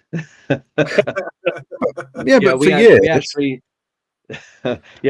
ribbed the Americans about that. The fact that my brother-in-law played rugby to the age of 42, but they, not having the pads, but there are different tackling rules. And the thing is, in American football, they got so much armor that you come together, you hit a lot harder. But without that armor, you wouldn't get the hits that you see. But yeah, we ribbed them a little bit with saying it's it's without the protection. But yeah, it's interesting because obviously they call it soccer, but we used to have a program here on ITV called Star Soccer, didn't we? We thought nothing of it back in the day. We did. Yeah, and the Hugh Johns. That's right, Hugh Johns. Yeah. But actually, I watch a little bit of MLS, and going back 10 years on MLS, it was like watching international football, stroking it around at the back, slow moving. But you watch MLS now, it's getting it forward quick. It's really improved. It's actually a good standard. Do you think, Dave, that's because of the American public and they like to see they will engage if it's too slow, maybe? I know American football's slightly different, but with football itself. Yeah. Yeah, I think that's the style, and I think a lot of the European players that have come over, they are playing it a lot more like the Premier League or the Championship. I mean, there's a lot more emphasis on attack, getting it forward, crossing, heading. Whereas 10 years ago, it was very much ball playing, building up from the back, very slow. But you look at the scores. There's a lot of goals scored in these games. That's what you want, isn't it? Paul Stratton says, "Oh yeah, it's improving." As good as we've been to get where we are, I think we need to do a Sunderland, be ruthless to have any chance of staying up. Can I just say that Southampton win has really screwed over Ipswich? That's another game that's going to have to be rearranged, I think. Yeah. Yeah. They could end up playing 4 games in 5 days or something stupid at this rate. So should the stewards who are watching the fans have picked the issue quicker and have the headsets contact to inform medics, etc.? I think half the time they're half asleep, these stewards, if I'm honest. Yeah. And it must be difficult when you've got a sold out away end as well to get to where you need to get to, because it's not all, not everyone's sat in the right place, are they? It's not all easy to get up the stands. How would you know? You're banned. Well, I know from when I'm normally there, but it's not easy to get through the crowd, is it? If it's packed, if you only got 1,000 there, it's different. There's more space. I don't know. I think it's fairly hard, but they need to react quicker, regardless. There's no doubt about it. There's a bit of delay on Saturday. They could have done a little bit better and got there a bit quicker. But it's easier saying that than even. Ryan Matthew J says he just has winning mentality from his playing career. Talking about Frank Lampard, it shines through to his management. He also loves the game. Martin King says Frank Lampard has a phenomenal memory from his playing days. He was trained a lot of his teachings from the managers he's played for. Yeah. Yes. Sky Blue Gibb says, I was standing next to the guy who was ill. Me and Ryan held him up and others supported from behind. It was awful. The man was not elderly. He was about 30. Very similar second half. I'll get it up in a minute. Very similar. Try again. Very similar second half to West Brom. Saw the game out. No drama. Perfectly. We do look so professional and a class above most of the table now. I feel we've turned into Burnley from last season now, the second half of the season. Just see the games out. Peter Stevenson, if we get to the promised land and Brighton agree to sell Rushworth, we may find stiff opposition from Premier League teams for his signature and could easily outbid us. He will be on the big team's radar. Shout out.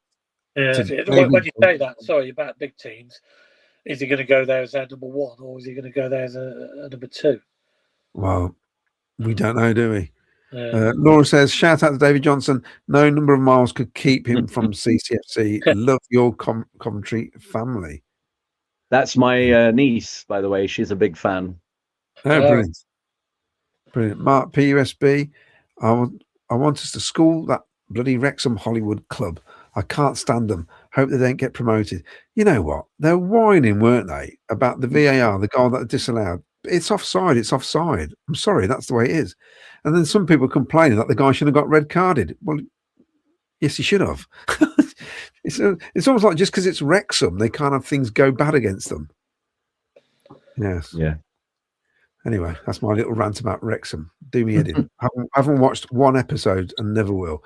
Next season's VAR to look forward to. How Frank Lampard's indirect role in bringing VAR about can be traced to the goal he scored or didn't for England in the World Cup. Yeah, that's right. Yes. It was a yard behind the goal line. Mark Rainbow, question for the panel. Is the second tier podcast officially Claudio's nemesis now? I'm going to try my best, if we get promoted, to get them on here, especially gingery one, that one, with the beard. What's his name? They both got the same. Not Ryan, it's the other one, isn't it? I can't remember. It just does my head in there. I'll still listen to it.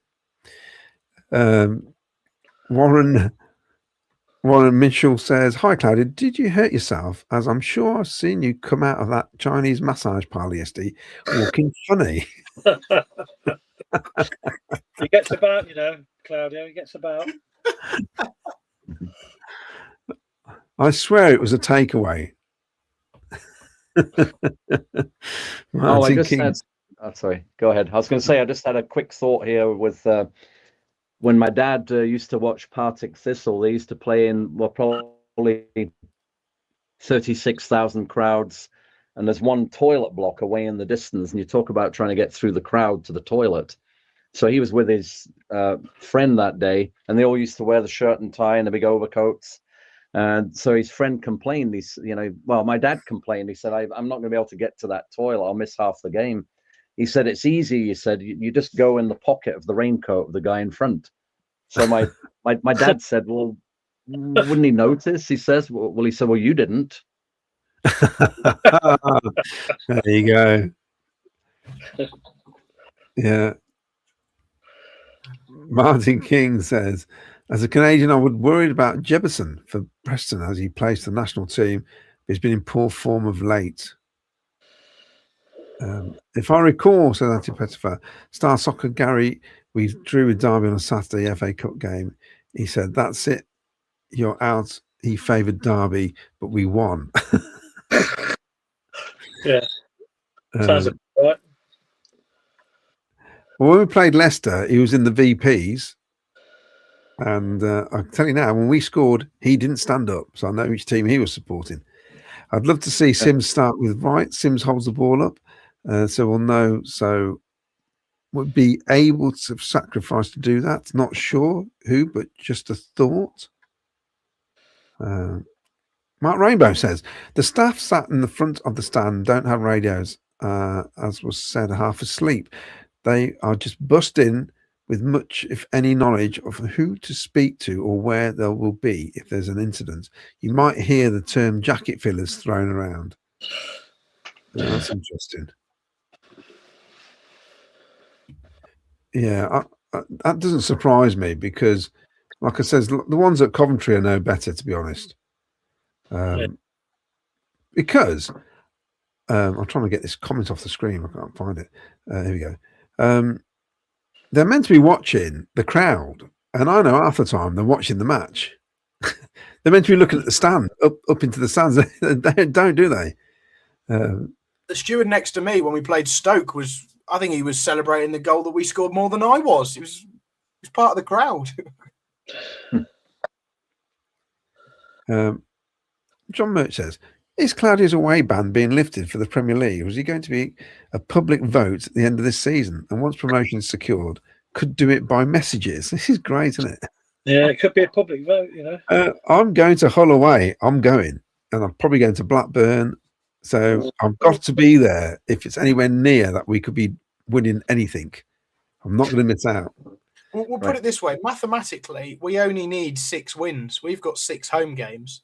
So we could win all 6 home games, lose all 4 away games, and still win the league very easily. Yeah, yes. It's true. We started the season with the 7th lowest wage bill, didn't own our ground apart from Rushworth, hadn't signed anyone who'd started regularly. Surely when Lampard takes us up, he has to be manager of the season. Well, he will be anyway. Yeah, but they'll give it Phil Parkinson, won't they, for making 6th place on the last day. Yeah. With 150 million worth of signings. Oh, shock. Right, back to you, Ken. Okay. Before we talk about, we're going to move on to talk about the Preston game coming up in midweek. We've got 2 home games coming up, which are very important. Dave, I just want to ask you a question. Oh. You were freeman of the city of Coventry, weren't you? I was, yes, and I still am. How did that happen? That means, how did you get that? Well, if you're an apprentice, you complete an apprenticeship within the city boundaries, you are able to take on that oath of freeman of the city, and it gives you certain privileges. You can actually graze sheep on the common land, and then it said somewhere that you can demand a quart of ale a day from the council house, and I think somebody tried it, and then they said, well, you've got to wear a sword if you're going to do that, and then they got arrested for having an offensive weapon. So you got to watch all the laws. So yeah, I'm a freeman of the city of Coventry. Really? Another quick bit of trivia, coincidence if you like. We live near Phoenix, and the actual local soccer team isn't MLS, but it's their motto is Phoenix Rising. So when I wear my shirt with the Phoenix, you know, people say, hey, that's the Phoenix. So there's there's a coincidence there, so that's why I believe we're going up this season. So, oh, fantastic! Oh, there you go. Oh, got Freeman of the City of Coventry on. That's proud to have you on, Dave. thank you. If it goes according to plan, we should have one of those tifo, both ends of the ground, the elephant one end, the phoenix at the other end, hanging down from the stage. It'd be fantastic. That would be great. That would be great. That would be good. Yeah. And you'll be at the prawn sandwiches taking photos of it, won't you? No, and then I think on the east end it should have Sky Blue Fans TV hanging down from the. Oh, right. Okay, right. Wednesday night. Let's move on then. 3 points in the bag already for the Saturday. Let's see if we can get another 3 points on Wednesday. Oh, good old favourites. Preston North End of the visitors to the CBS. Bit of a dodgy record against them, haven't we? Because every time we play them, Claudio, we'll start with you. Every time we play them, we're a bit wary, aren't we? Because we never know what to expect. We won last year at home, didn't we? I think we did. Yes. I'm just glad it's not away. Yeah. It's just bizarre, isn't it? Because even when we played them away from home, they get a bloke sent off. And we were so all over them, and it took a rubbish goal where Rodoni. I mean, no goal's rubbish, but I'm not even sure the shot was on target. Took a deflection, went in. You think we've won the game here, then we go and give a stupid goal away.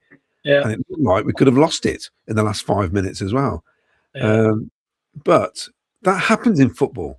I bet not many people realise we'd only lost once in 10 games to Bristol City. You know, we've beaten Middlesbrough 7 games in a row. It's that 1 in 10 that was false. I don't know who was, but BBC CWR were putting that out. That was false, by the way. Was it false? Yeah. That makes more sense now then. But the 7 wins against Middlesbrough, not many teams can do that. You know, and the last 4 or 5 have been by 2 goals or more as well with that one. Yeah.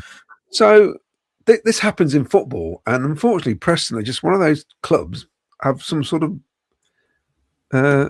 hoodoo on us, don't they? And hopefully tomorrow, though, we should just be strong. Not tomorrow, Wednesday, we should be strong enough. The squad is much better than theirs. They're in a massive dip of form. Yeah. You don't normally turn it around in one game. You know, our form, even though it wasn't great, the one thing that Frank did say that he felt it was getting better, and eventually it clicked again when everybody was available. And as somebody's already pointed out, if we have the same amount of points in that poor period like we do in the last 10 games, we're going to go up anyway. So how bad a period was it really? So I think on Wednesday, just get the job done. We've got enough players, we've got enough quality. And, you know, if you go to the bookies, we're going to be like, I don't know, 10-1 on, aren't we, to win the game? I can't see any other result. Oh, we'd definitely be favourites, but you know, so there was that little thing in the back of my mind when we played Preston. Well, but Frank will say it's a different squad, different season, different players. It's, you know, I think fans will. Half those players won't because they don't know what you're talking about. Yeah. You know, and I think with the energy, what with the Punjabi MC and all that before the game, and that will get the crowd going. It'll be quite a good atmosphere, actually. Could be quite entertaining. I might take me away from the prawn sandwiches to go and have a watch. Just depends what's on the menu on Wednesday. But I'm not. Yeah, I think we will win on Wednesday, and I'm not sure how pretty it's going to be, but. Yeah, I can't see any other result. I'll be absolutely. I mean, if it's a draw, yeah, okay. If we lose, that is absolute garbage as far as I'm concerned. In this situation, at this time of the season, this has got to be the worst case scenario. A draw for me, worst case. Yeah, win, magnificent. If we lose, I think that's terrible against a side like Preston, who've been absolutely pants in the last 10 games. Yeah, so, I think we'd be too strong for them, and we've only lost 1 home game this season. So yeah, and the finish line's there, Ken. If you're a player, it's what incentive do you need? Just slap the table up on the board there and say, "Look at that, lads! Imagine that in 10 games' time being the same." That's all you need. You know, these guys. Think of the payday. They're going to double their wages. Some of these guys. Yeah, you're right. Jack. What do you think then? I mean, team-wise for Wednesday. I don't think we're going to have much choice, are we? Really? Would you bring a Sante in? Well, just before I come on to the team, Ken, I was looking at the head-to-head, and obviously we all know it's terrible, and we all know it's worse away from home than it is at home. But we tend to win about 20% of our games against Preston North End. Now, depending upon how you want to manipulate the stats, because obviously all stats are manipulatable, if that's a word, manipulable, whatever it is. We've only beat Preston once in the last 16 games. But on the same metric, the last time we played Preston at home, we won. Yes. So one of those stats sounds awful. One of those stats sounds absolutely fine. There's no problem. So, like Frank said when he came into this club, he said, "These aren't my hoodoos. I don't see them. We beat Preston at home last year. Yeah, we had an unfortunate draw there last year, but do you know what? If you win your home games and draw your away games, you win the league, don't you? It's as simple as that. So that's if we win on Wednesday, that's exactly what we've done. Mm-hmm. I can see Kitch coming in, obviously, for the suspended Joel. A part of me says we will see 2 midfield changes because Frank Onyeka will come back in. I'm confident of that. But then do you drop Eccles from that number 10 position? He's been unbelievable. Yeah. But, have it at home. You've got to have either an SA or a BTA. And I think given the fact that SA hasn't come off the bench yesterday, I think he might go with BTA in the number 10 position. And then you've still got the fluidity of having Eccles, Torp and SA all to bring off the bench in that midfield if you need to. Both the wingers have had a 45-minute rest. So they're no-brainers. And Haji Wright, who scored 6 in his last 5, or I think it's 7 in his last 6.5, if that's what you want to call it, he has to start. Is he top goal scorer in the league now, is he? No, Vipotnik scored again for Swansea at the weekend. So he's still 1 behind Vipotnik, but obviously we've got the chance to keep him quiet in a couple of weeks. Yeah. So hopefully Haji can go on to get 20 goals and the golden boot. That would do him wonders, wouldn't it? Yeah. Okay. Well, it'll be interesting. Dave, how do you see Wednesday night's game going? And would you put team? Who would you bring in? You already said Asante, probably. Yeah, I don't believe in hoodoos. I mean, there's a series of inputs and there's an output. I think if the mental strength is there, I don't see any other result. I think Onyeka has to come in, supported by subs if you want to bring Eccles in to see it out with fresh legs. And then BTA I would like to see come in, but I think we're fine. It's a squad game. And then the remaining 10 games, there'd probably be some rotation anyway. So, I'm comfortable with it. Now, I don't believe in all those hoodoos, but I have a very quick story. I remember going to Southampton years ago, about 1979. I went with a good friend of mine, and they used to do the coach bingo, if anyone remembers that. And I got the line on the house bingo, and I jumped up and I called the line, and I cracked my head on the overhead luggage carrier. And then I sat down again, rubbing my head, and then I actually won the whole bingo card, and I came up and cracked my head again. And then I said to my friend, I said, now that I've won the bingo, things have to even themselves out. Either I get my head kicked in at Southampton or we'll lose heavily. And I remember him saying, well, I know which one I prefer, Johnston. So anyway, so all that hoodoo stuff, I don't believe in it. Yeah. Okay, so you're pretty. I mean, obviously you're going to bring Kitchen back as well. For sure. Yeah. Yep, I think we'll be fine. Okay, Claudio, just a quick one? Would you bring Frank the Tank back in? Oh yeah. Yeah. Yeah, definitely. If he can, I think he'll be fine. Well, if he's fine to start, then definitely yes, he needs to start, doesn't he? Yeah. But who do you leave out? Well, probably Eccles maybe or Torp. I don't know. Yeah, you don't need Eccles if you've got Frank playing, I don't think. Yeah, it's probably going to be Eccles, to be fair, I think. Yeah, I think just to balance, basically. Or then, but it's like somebody says, you could actually start BTA in that role. He's raring to go now, isn't he, BTA? Isn't it great? We've got some players to choose from. And of course, that means Essay as well still on the bench, isn't he? So he hasn't played any part. Well, Sakamoto. What about Mini? Yeah, well, yeah. Doesn't he? I feel sorry for him because I think he was brought in at a time where we needed cover desperately, and I think players came back quicker than they expected. But they had to do something. We had no players to play in that cup match, basically, for a start. Yes. Yeah. And look at Stoke, how their season complete. You know, I think I've seen the charts. The last half of the season, they're third bottom in the form book. Yeah, they're really struggling. And what's happening there is what was happening with us before Robbins was sacked. Basically, the form has dropped off dramatically. Anyway, that's their problem. I think, obviously Sakamoto's got to play because it's just too good to drop. Him and EMC. Right, the back four pretty much picks itself now because of the injury and suspension. It's got to be Kitchen and Wolverton. Not a bad back four, is it really? Yeah, and it's a chance for Kitchen to come and make a name for himself again now, isn't he? He's got a chance to get back in the team, if you like. Exactly. He might end up playing the last 10 games of the season now, for all we know. Yeah. It's interesting, isn't it? Because at the start of the season, we sign these players and people are going, oh, when they're going to play? But it's a long old season, isn't it? They do get games. It's surprisingly, it's probably been quite even apart from the fullbacks between the four central defenders. There's not been, I don't think there's much in it now. No, you never know. Thomas has started 28, Kitchen started 29, Wolfenden has started 8, come off the bench 5 times. Lattabodiere starts 10. So there is a significant. But the two main ones, yeah. But since Christmas, it's definitely changed, hasn't it? It's since that Southampton away game, I wonder what it would be. Yeah. Look, let me do this. Southampton away was that one.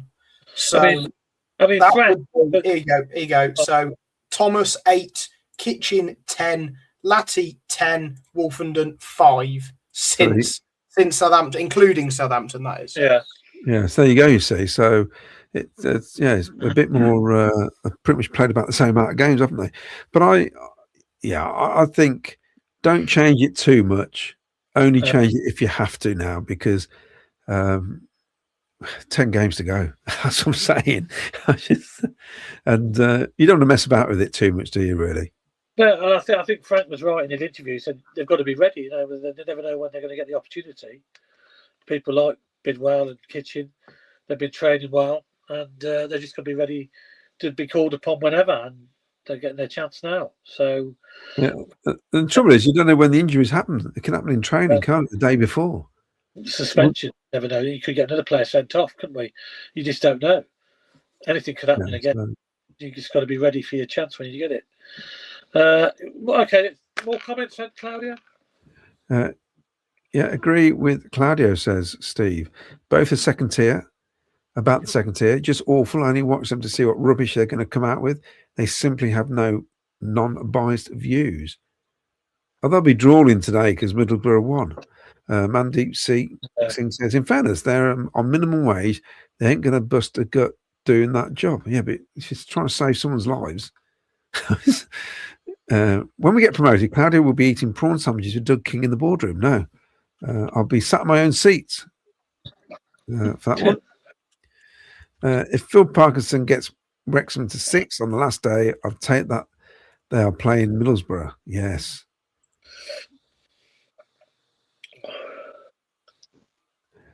We have a look at the team, full of confidence in each other. Even changes that 2 months ago we would worry about.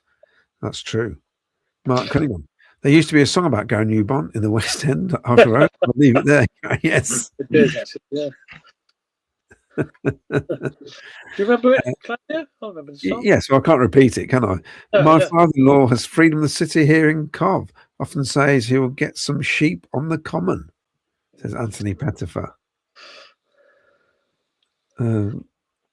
Sky Blue Bantam says boxer shorts or flimsy briefs, Claudia, if we go up. That's true. I've been discussing this with my wife, actually, saying that I'm going to have to do the show in my pants. Sky Blue, I hope. But I'm going to wear I've got a little pinny I'm going to wear as well. I thought you were going to say like a boxing dressing gown just to cover up. No, it's the pinny is the statue of the David. So it'd be quite funny because obviously it's got its nether regions all hanging out. So that'd be quite funny. Oh dear. I'm gonna take my hat off when we win the league. James Trafford has only played 3 games for Man City. His England chances are going to be slim. The grass isn't always greener at bigger clubs. No, that's right. Is Scott Carson still collecting medals? We have to be patient on Wednesday. They will be packing the box, so it'll be a war of attrition. It's getting the early breakthrough. Somehow you need to get an early breakthrough. But the thing, teams like Preston sometimes don't change their mindset. They go 1 down, they still just defend, hoping they might get a lucky break or something. They don't automatically change the system after 5 minutes, do they? So Oggy Sloggy, with our superior stats for Middlesbrough, I'm rooting for them to win every match from now on in, getting promoted. That'd be a guaranteed 6 Premier League points for them next season. Top show. Cheers. Thank you.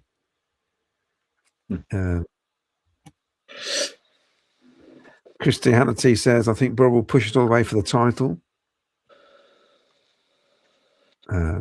Peter Stevenson. All the talk is about Borough and Ipswich. Beware of Millwall, who are in great form. And we done the double over Millwall. Yes. Rob Mitchell, so the future's bright, looking all good. The king will sell up when promotion happens. Let's hope we don't get an owner that sucks us dry.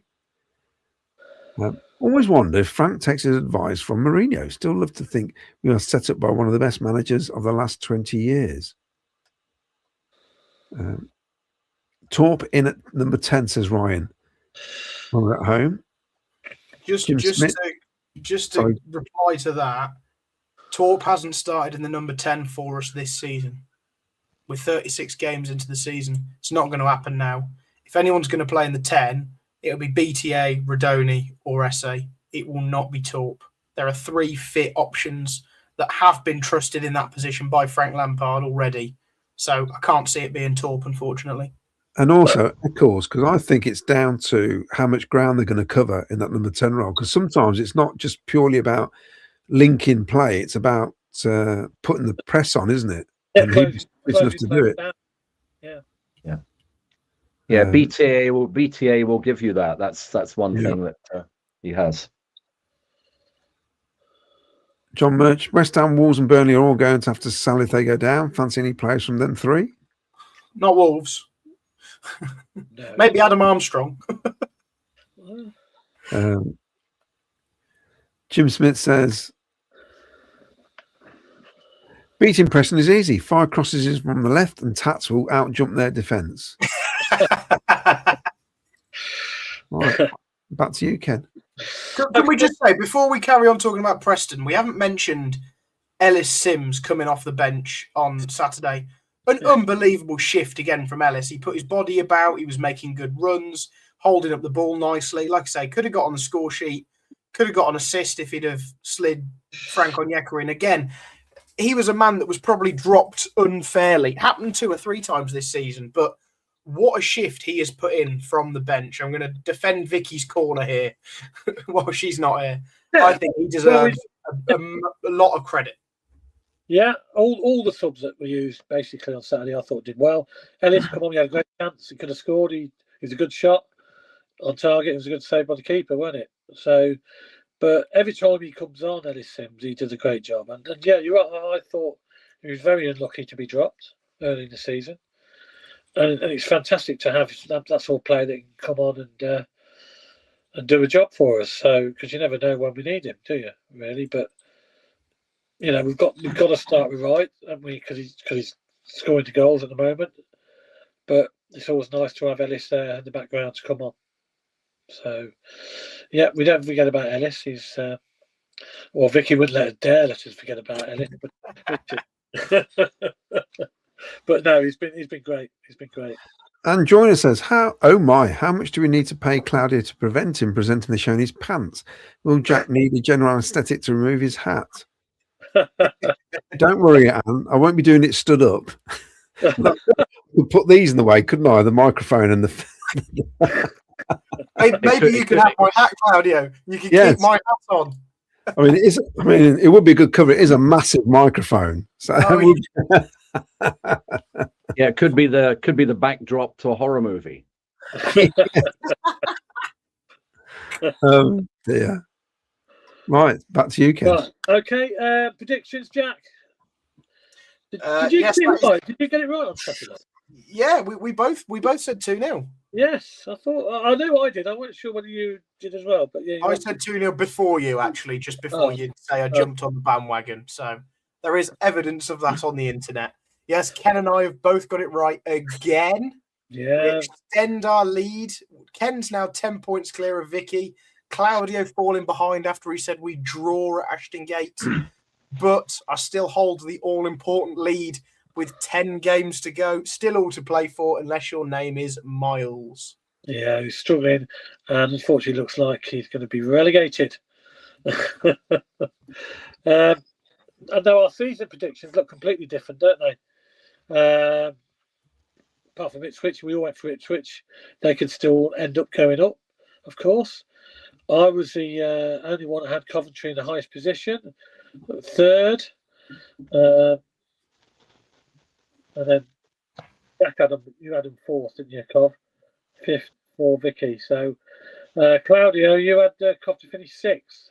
Yeah, but if you look at it, you got Ipswich, Sheffield United, Southampton, Leicester, all with in recent years have had parachute payments, and I put us and Middlesbrough in there because I thought we were still the strongest out of the ones who hadn't had the payments. So it's not a bad call. We had no idea Leicester were going to be as bad as they have been, and Southampton and Sheffield United, all three had dreadful starts. In fact, Ipswich had a poor start as well, didn't they? They did, because we were all laughing at each other. Everybody putting Ipswich to win the league when they were struggling. Yeah, and in fairness, us and Middlesbrough have been the most consistent over the season, I think, and probably do deserve to go up 1 and 2. Yeah, I probably agree with you there. You're right. Yeah. So, but as I say, 10 games to go, so a lot can change, but hopefully not at the top, obviously. Stay where we are at the top. Darren Huckabee, that was a good podcast, wasn't it, to listen to? And of course, go on, tell us a little bit about it, because in case anybody hasn't heard it.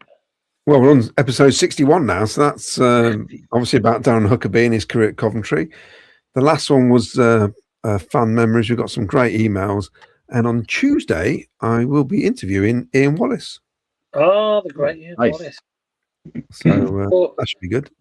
He'll have plenty of stories, him and Mick Ferguson. Great partnership, weren't it? Yep. In fact, it reminded me a bit like Darren Huckabee and Dion Dublin, actually. Very similar, weren't it? Now we have got Darren Huckabee live here on Sky Blue Fans TV, Thursday the 26th of March. This is for you, the fans. So any questions from yourself or the listeners, the watchers, get your questions into Darren on Thursday, 26th of March. He'll be here live to take your questions. And just a little bit about this.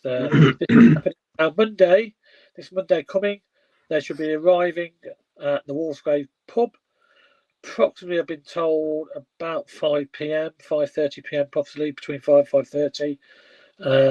They've got a raffle and everything on. It's all going to a great cause for Elisa. So if you want to get down and support the lads who running from, they ran from Millwall to the Wolfsgrave pub in Coventry. It was going to be the CBS Arena when we played Middlesbrough, but unfortunately that got cancelled due to illness, so they had to rearrange it. And they're now running to the Wolfsgrave pub, where you can join them there when they do the raffle. They've got a signed shirt on offer behind the bar for raffle tickets and everything. You can go onto the website and stuff, and then they'll tell you how to get your tickets and stuff. Or pop down the Wolfsgrave pub and buy some tickets from behind the bar. So that'd be great. Okay.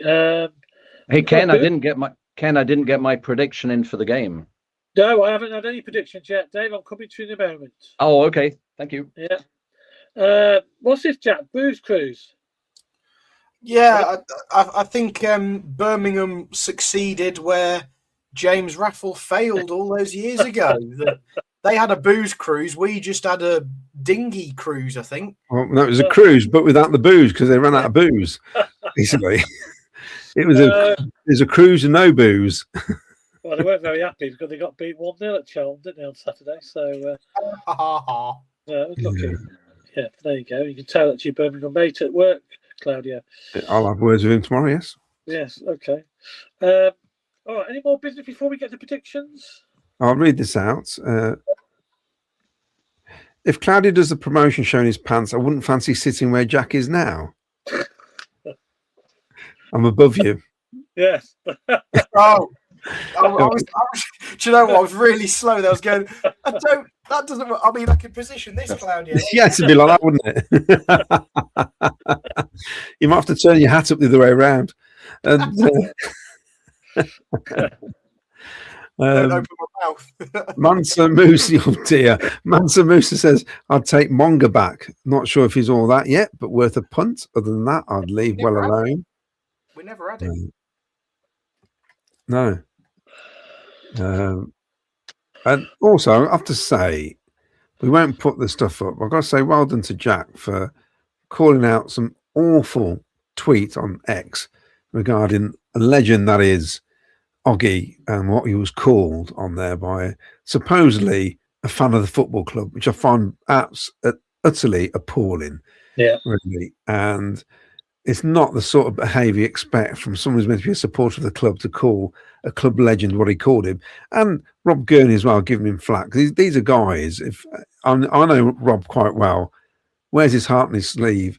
Yeah. You know, he's a proper Cov City fan. And the reason he stepped away from radio doing the commentary for Coventry when we got relegated, because he couldn't take it anymore.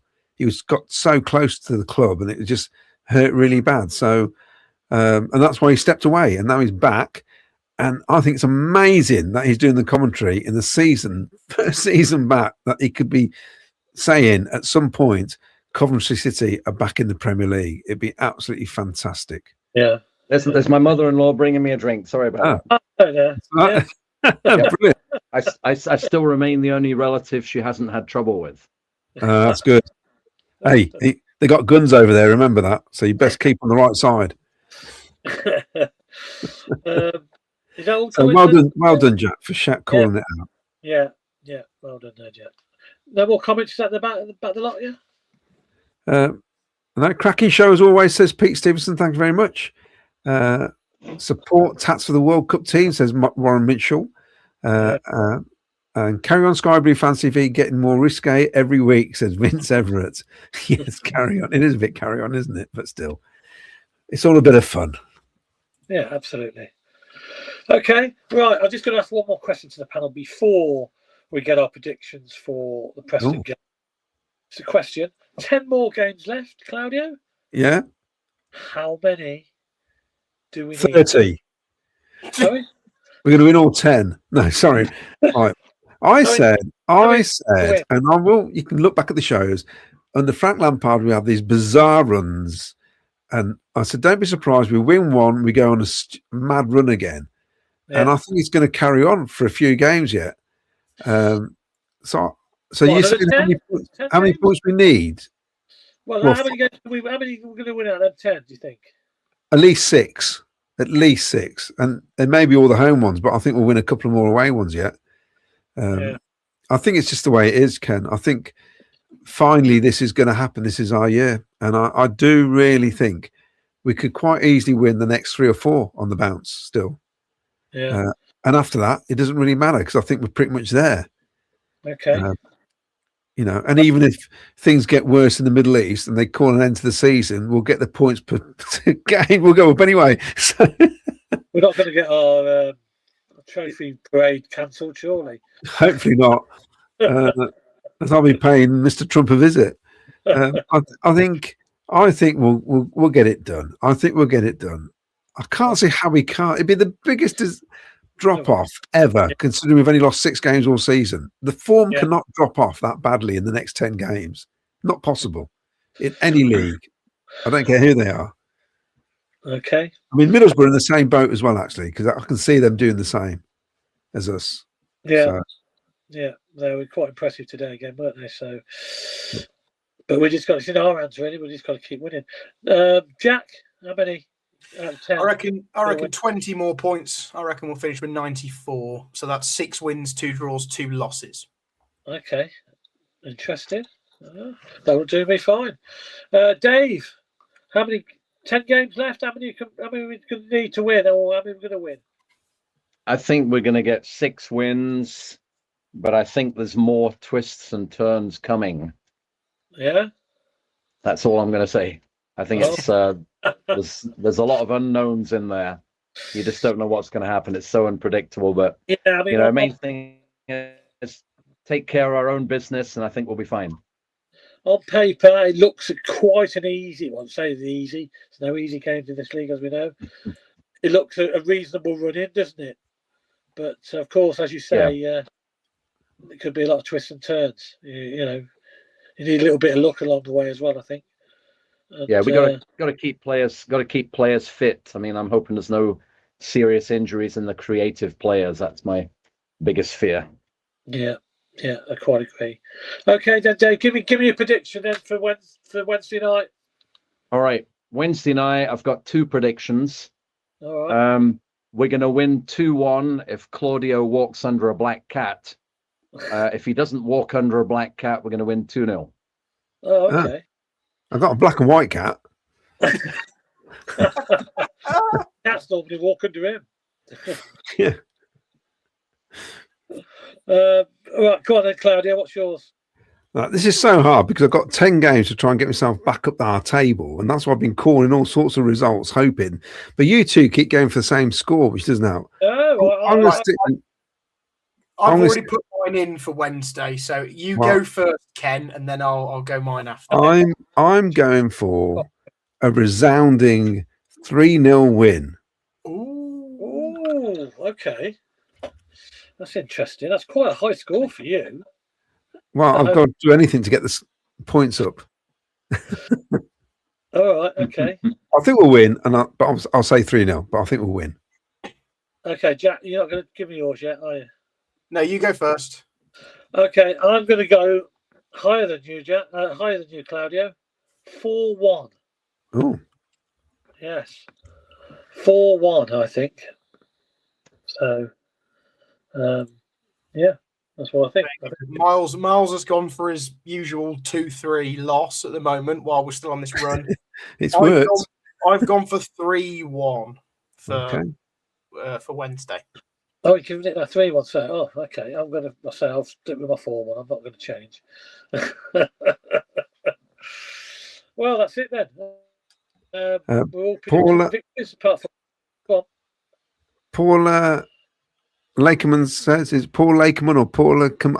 Either way, I do hope promotion is secured at home in the home game. Be nice actually, because everyone will get to see it. It's got a season ticket. Mick Rogers says, received my signed Chris Kirkland book. Cheers, guys. 3-1 on Wednesday night. It said it took him about 3 hours to get through, but he managed to colour in all the pictures. So well done, Mick. Ice Chip says, I'm slightly concerned about the international break. Too many players travelling around the world, especially if Mason Clark is selected for Jamaica. I forgot about that. And we've got predictions coming in. All positive. Can't see Preston scoring against us, says Vince Everett.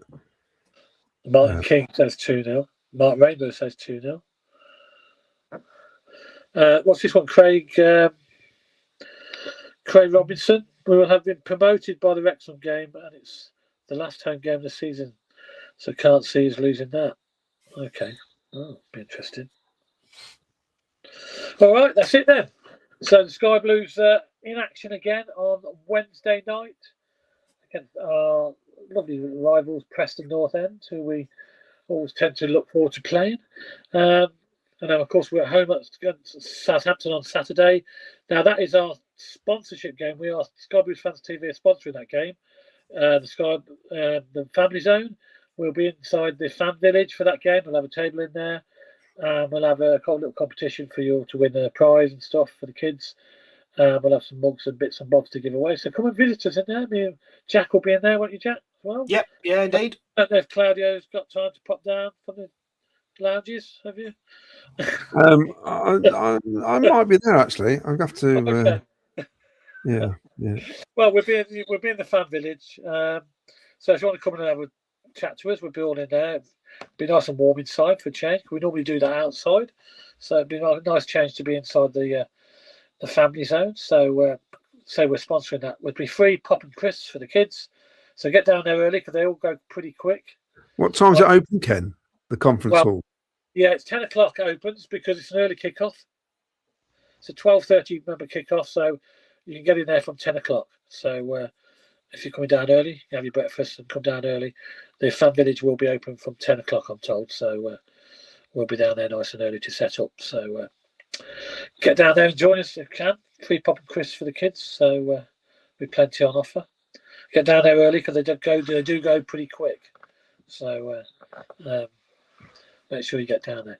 Right, Dave Johnson, thank you very much for coming on tonight.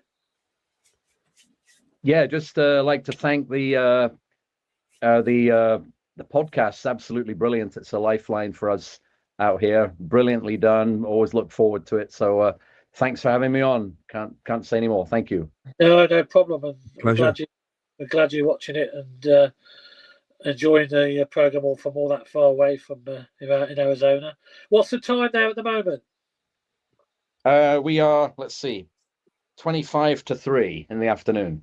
Oh, so it's a good afternoon. It looks nice sunny day as well there. So yeah, we're 7 hours behind, but we'll be 8 because we don't move the clocks here. Oh right, of course, yes. So do you always have to sort of juggle your day when the midweek games for Coventry City and Saturday games with the television and all that? Don't tell my boss, but yes.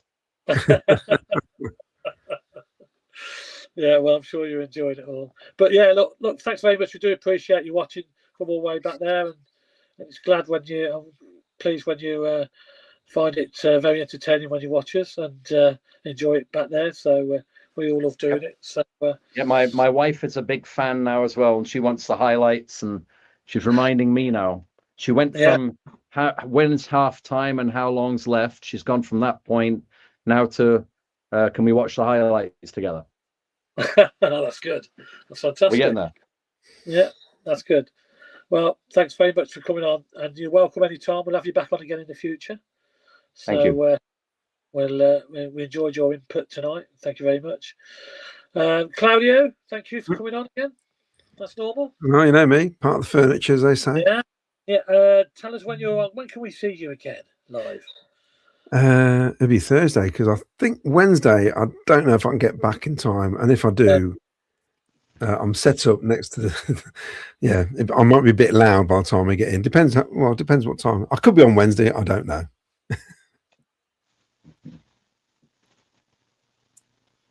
No, it's Ken gone. Has he frozen? I thought it was me. No, I thought you froze it. Was it me? Yeah. So hopefully Wednesday, may not be, definitely Thursday. So you'll be back Thursday. Yeah. Jack, you're doing a show on Wednesday, aren't you? Yes, I'll be hosting Wednesday. I'll try and find a guest. If anyone's going to be available, definitely home and wants to come on that's watching, give us a message on Twitter or drop us an email or something, and I'll arrange for you to come on with me because it'd be great to have someone else on with me as well and give Claudio the night off. Yeah, I'll be still up in the lounges probably by the time they do the man of the match. You don't tend to do it till sort of quite late, so they keep us waiting up there, unfortunately. But so I won't be back in time. But I'm sure you'll find somebody. I've just got one more message to read out. Yeah, from Mark PSB. It's a lifeline for me in Dubai. Nice to keep your mind off the missile attacks. Thanks, guys. Well, hopefully Jay De Silva's doing the shooting and you'll be perfectly safe. Yeah, you stay safe out there in Dubai. There he is. Brilliant. Well, we'll leave you with that, shall we? Thanks very much. Thanks everybody for coming on. Thanks for all the comments. We'll be back live with Jack on Wednesday night at the after show against Preston. Big Sky Blues, play up Sky Blues, sorry, and see you all on Wednesday. Yes, play up Sky Blues. Play up Sky Blues.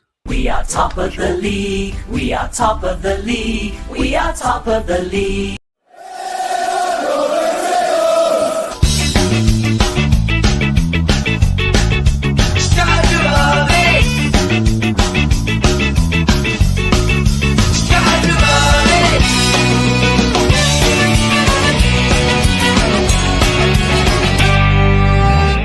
Sky Blue Fans TV, for the fans, by the fans.